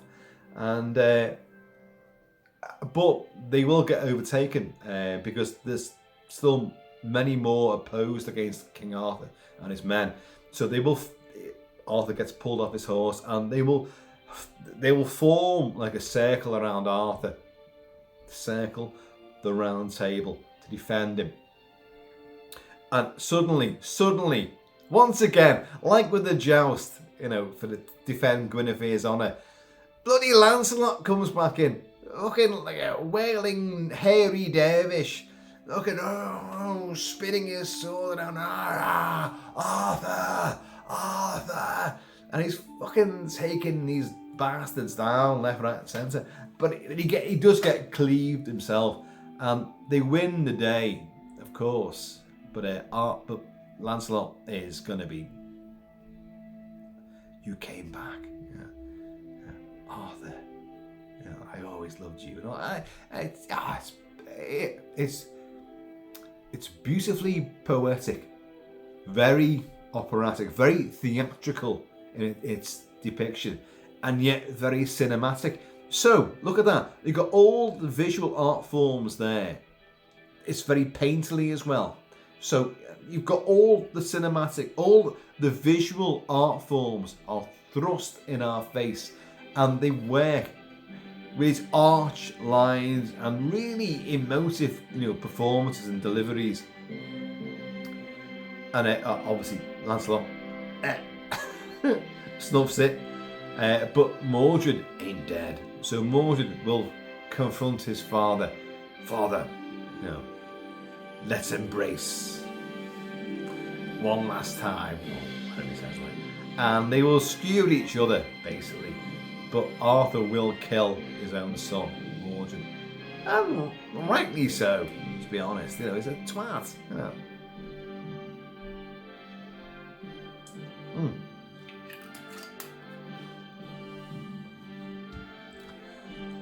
But he's mortally wounded.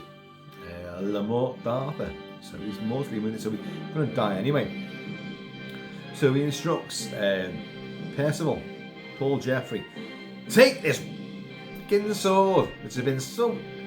It was great, but it's been a bad thing. It's come back again. I'm like, oh god, and now I'm dying. Oh, just take this fucking sword and throw it into a body of water, a body of calm water.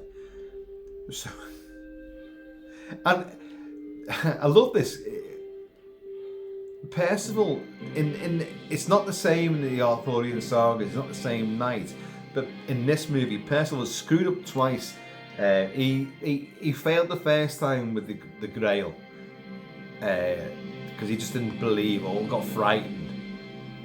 But went back and did it again. He does the same thing again, and I like this, that he's a guy that will look. Oh God, I'll do what you tell me to, but oh God, when I get there, I don't really believe.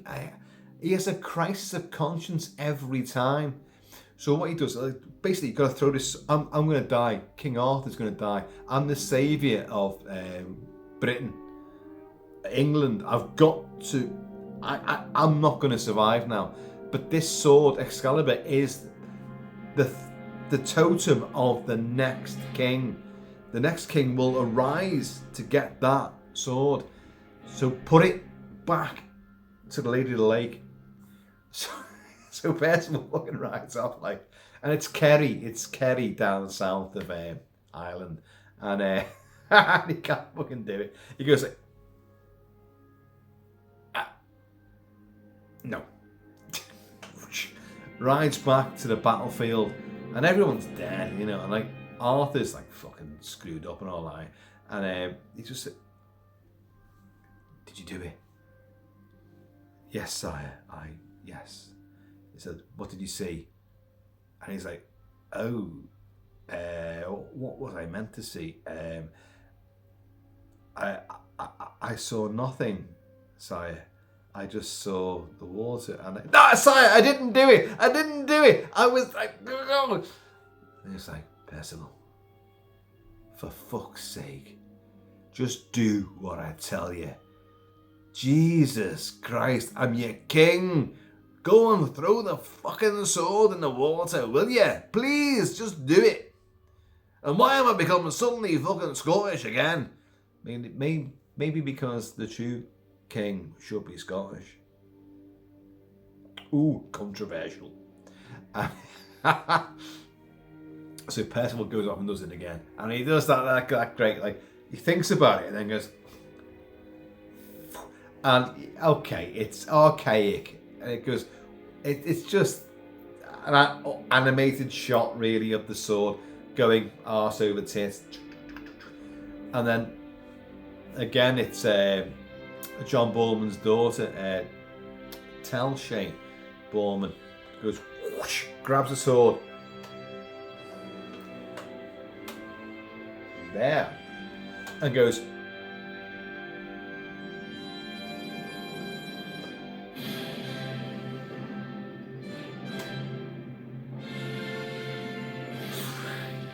We got the music right?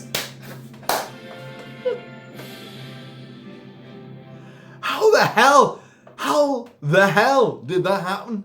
With all my rambling, that I got the moment right?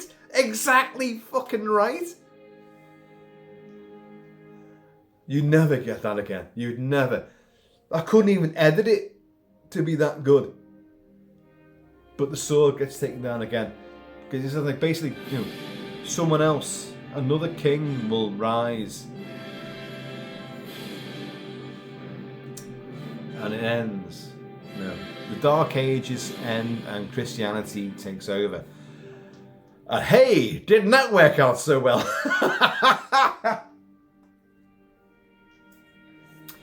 folks, Excalibur is a masterpiece. A genuine masterpiece of fantasy, of action, of great on the cusp actors just coming to the fore. It's controversial, it's dark, it's funny, it's anarchic. It has everything. The score, Trevor Jones, Jesus Christ, Trevor Jones does the score.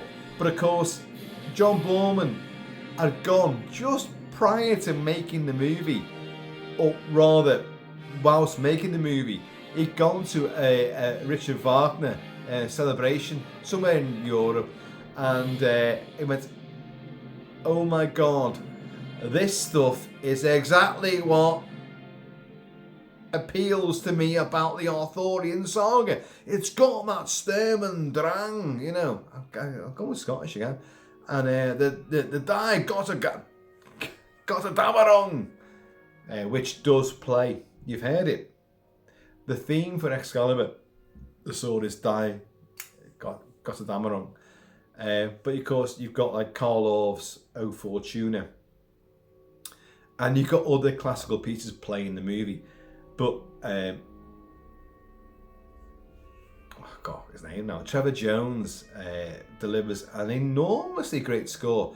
At this time, well, sort of just beyond this, he would go on to do Labyrinth and the Dark Crystal first of all, which actually has some great elements, very similar to the dance and medieval sort of pageantry and like partying sort of stuff.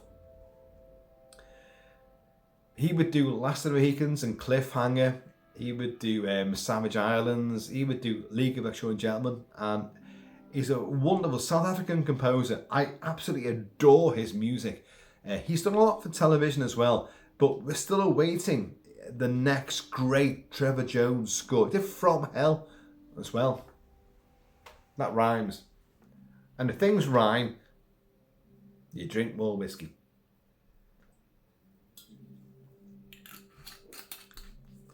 It's a wonderful score. As I say, like the film, it's very operatic, it's very in your face, it's very profound. The dialects, the accents, the performances are very, really sort of, you can imagine them on stage, but that's not a bad thing. That could be a bad thing in many other movies, but it's because of the subject matter and because of the delivery and the narrative, it kind of really works. So with a score which is so profoundly Wagnerian, and the ring cycle and all that, you got this. It's in this movie. It's powerful. It's broad. It's big, and I think it works. And Trevor Jones, his music in this is timeless. What they kind of realised was like, look, you can't use old instruments. Try and create something which is timeless but sounds archaic, and he did it. Now, what's the other film that came out? Well, the year after, 82, Conan the Barbarian. Basil Polidoris did the score for John Milius's Conan the Barbarian, which I've discussed many times, and his score for that is profoundly archaic and ancient. And again, Polidoris, taking perhaps from this, look, I don't want to do anything that's recognisably from any period. I'm not going to use instruments that people think they used back in then. In Conan's case, there's no fucking history for it anyway, so you can do whatever you want.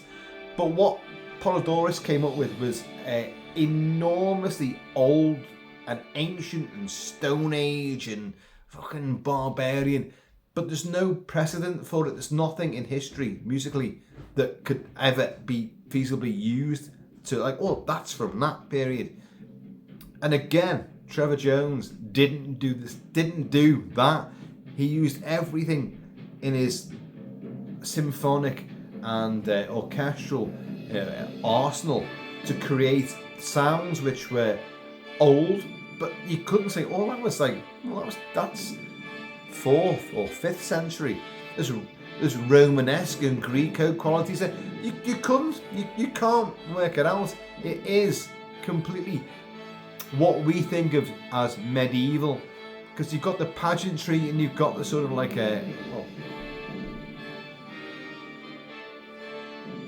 the pomp, the ceremony. There's a lot going on. The effects in the movie are great. The violence is tremendous. If you'd done it now, this would be the sort of thing that Ridley Scott would do. And I dread to think how we come up with this. I do. I love Gladiator. I love Kingdom of Heaven full version. I love The Duelists. Napoleon I've still not seen, mainly because I don't want to see a choppy, broken down version of a movie which I know is 4 hours long and will make more sense. Oh, but it's cinematic. Oh, you gotta go and see it on the big screen. You gotta go and do this, and oh, it'd be great. Well, no, I want to see the. I want to see the story. I want to see the story. I don't want to see a broken down version. So, but Ridley Scott, this was something that I've got a feeling that he was involved in, like an idea for doing a King Arthur saga. He's done Robin Hood. And what a shit fest that was. Actually, I quite like it, but I reviewed it on the channel as well. But Scott can do historical movies, big blockbuster historical movies, but on a big budget and using all the advantages of CG and digital technology. John Boorman did this lavish spectacle on a low budget with an incredible cast who gave it their all and made their names and went on to great stratospheric careers in many cases, you know, with wonderful music. Okay, Trevor Jones got sort of short-changed by the bringing in of Wagner and Orff, but it works, and Jones's stuff still works in between. Of course, it's great stuff. It's all great. And like Terry English's armour is fantastic. The blood on armour looks amazing. It looks really, really uber cool. People who like scars and cuts and stuff, like, oh god. And I'm one of them as well. Like, you know, blokes like to like brandish a bit of where'd you get that from? You know, like, I was wrestling a Mako shark in the Mersey. I was saving some old couple in a dinghy. I swam out there and battered the fucking shark. Yeah, it's a paper cut, really. You know, that's all it is. But you'll make something out of it. So I get that. I get the blood and armour is a really potent symbol. What are the major things should we talk about with this? History. It's a forgotten history. It's a neglected history. It's a maligned and disbelieved history. And yet you've still got historians who genuinely try to find King Arthur. Where's King Arthur? He does exist. We can't have just come up with him. It wasn't just some bard somewhere that come up with this guy who was going to unite, you know, England, and then, you know, by extension, the British Isles and the UK. You know, it wasn't that. It was, there's something more to it than that. I don't know. The sword gets returned, and King Arthur goes off to Avalon, which is, again, it's done in a very sort of prosaic sort of manner. Percival comes back and like, oh yeah, I've done it. Oh well, you can't even tell him. Like, I've fucking thrown the sword and like, I did what you told me to do, but I fucked up before, but I've done it now. And he comes back and in the battlefield, what the hell's Arthur?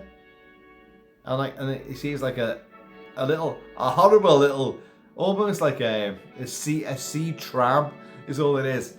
And Arthur's there on the back of it, like, and in his armour, and he got these 3 queens, 3 Vestal virgins, 3 whoever they are, and off they go into Avalon. And of course, like Avalon, it's Valhalla. You know, it's this whole Celtic thing of going somewhere else, to the Hall of Heroes and a land of prosperity, and you know, we all live together. Vikings don't fucking do that, and the English don't do that. But you know, let's not let real life, you know, discolour what the beauty of Excalibur really is about. Wow, I did a bottle in before, and now I'm ploughing down this.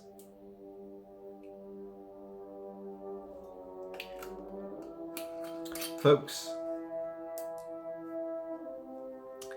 Excalibur is a film which I wanted to talk about so many times, and there are many other films which I've really haven't reviewed in as much depth as this, but talked about a lot. Outland being one. Don't. I know all of you who get on to me about this all the time. But Excalibur. It is a dark, big, deep, profound movie. The performances and the dialects, the accents are strange, but they're meant to be.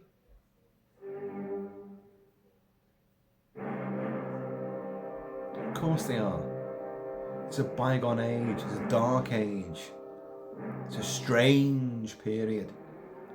It's the transition between folklore, magic, and Christianity or science. I kind of believe comes in.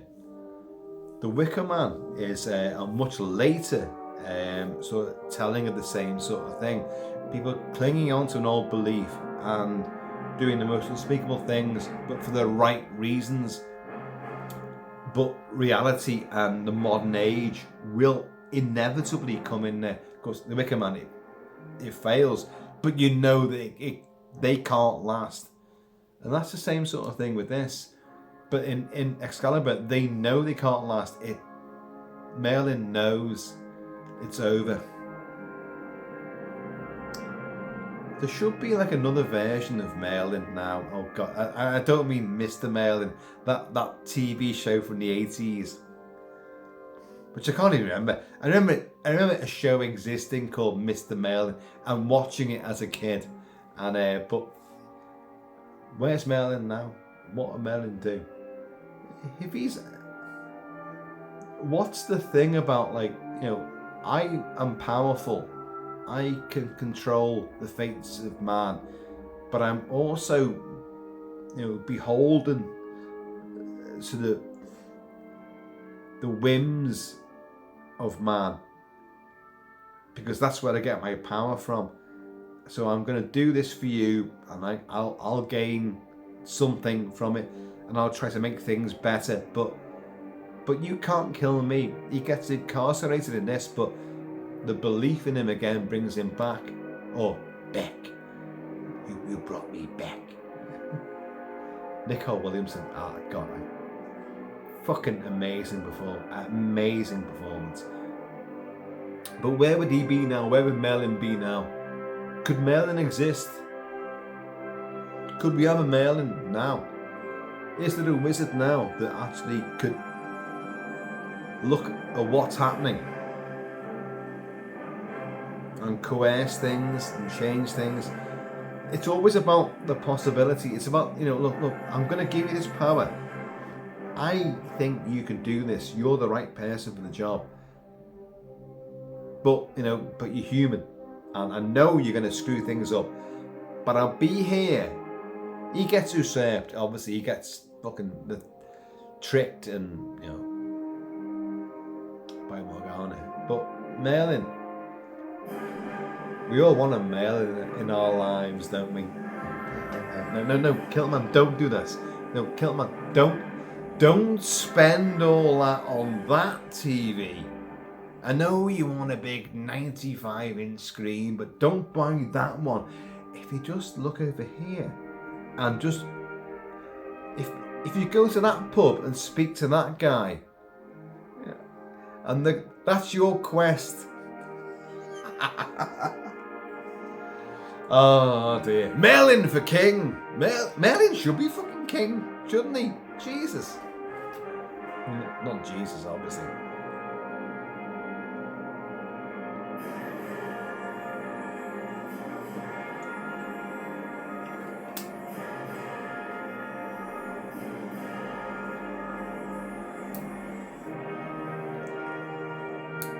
Folks, I have been always shall be Kilt-Man. Please keep it kilting, keep it counting. I hope you enjoyed this massively ramshackle and OTT review and celebration of John Boorman's lavish, spectacular, and enormously relevant Excalibur. It is.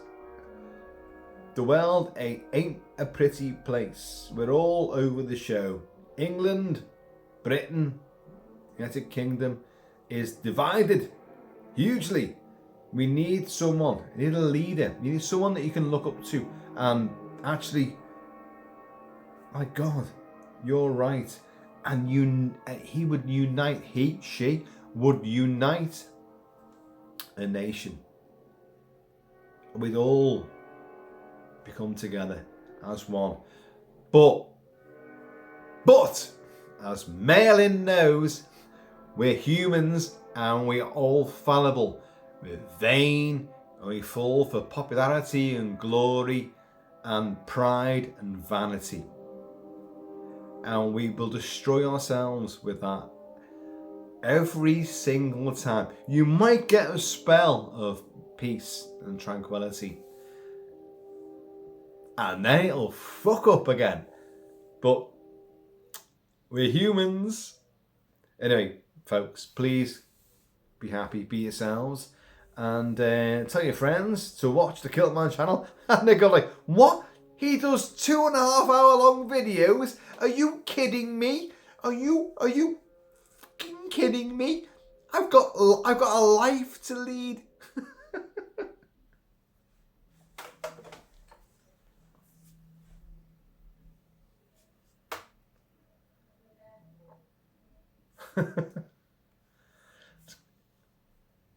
Great sword, this, by the way. Great sword.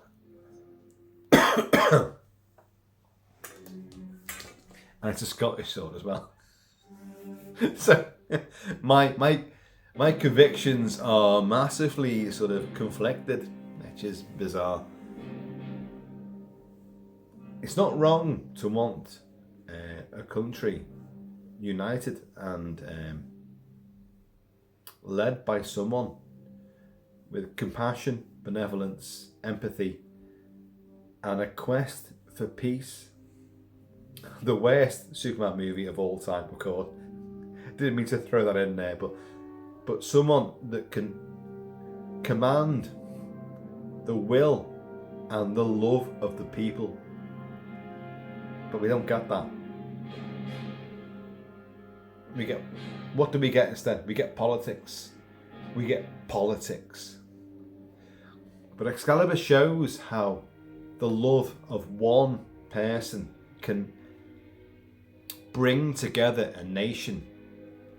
But it also shows you how fallible that is as well. So I'm backing a loser, aren't I, by hoping on, the one great champion. Because it ain't gonna happen. Because we all fall apart. We fall apart. You guys might not. But as a race, we do. We are separatists, we are tribal, we are blood feudal. And and we're fickle. We change our ways all the time. Well, you got a lot more than just Excalibur, did you not? Did someone say king? Did you say king? Oh, you didn't. Did you? You said king. No, you didn't. Shit. Oh yeah, it's me. I said king. Pageant, party. Party.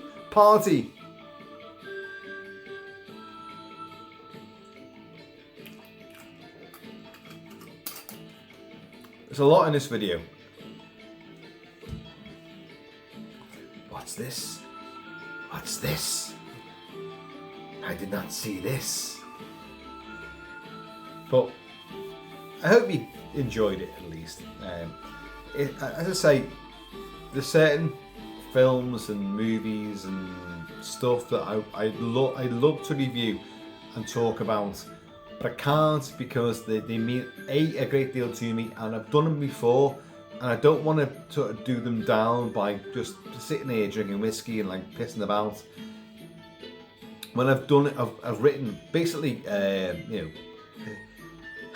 thesis on these things in previous reviews, which would win awards. Some of which did actually. So I don't want to. It always seems when I'm doing it on camera, I'm all over the show, and that's why I don't do certain movies like the big review of certain big favourites of mine, which you all know. I haven't done them because how do you do them when you've talked about them and written about them and everything's been explored, and dissected, and then I've gone back in and and the delivered written review and thesis is perfect. That's what I'm saying. When I do it here, I'm like, it just goes off fucking tangents and all over the show, and I'm drinking whiskey and well, we've done 2.5 hours on this. Let's do it again. Anol Nathrak, Oth Bayes Bethad, Do Check Dama. Helen Mirren. If that conjured up Helen Mirren with their nipple armour on, dear God. Dear saints preserve us. Excalibur would not be enough to separate me from the I can't say it. It's too rude. I can't do it. I can't do it. I won't do it. I'll just drink this instead.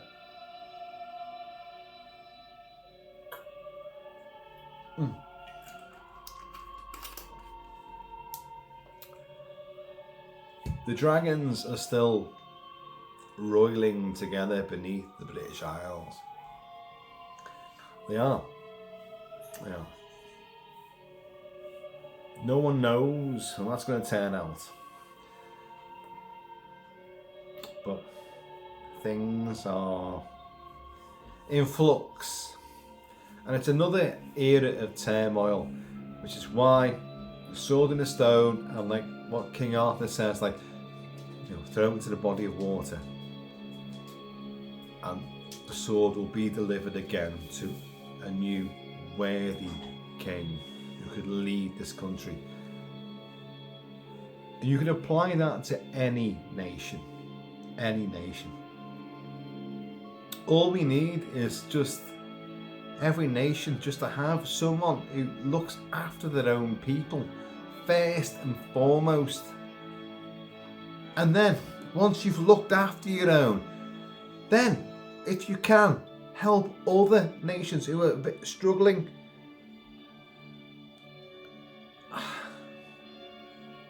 Mail in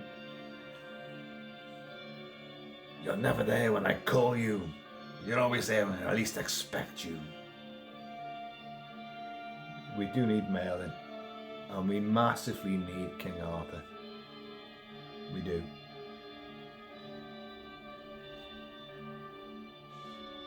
And on that track,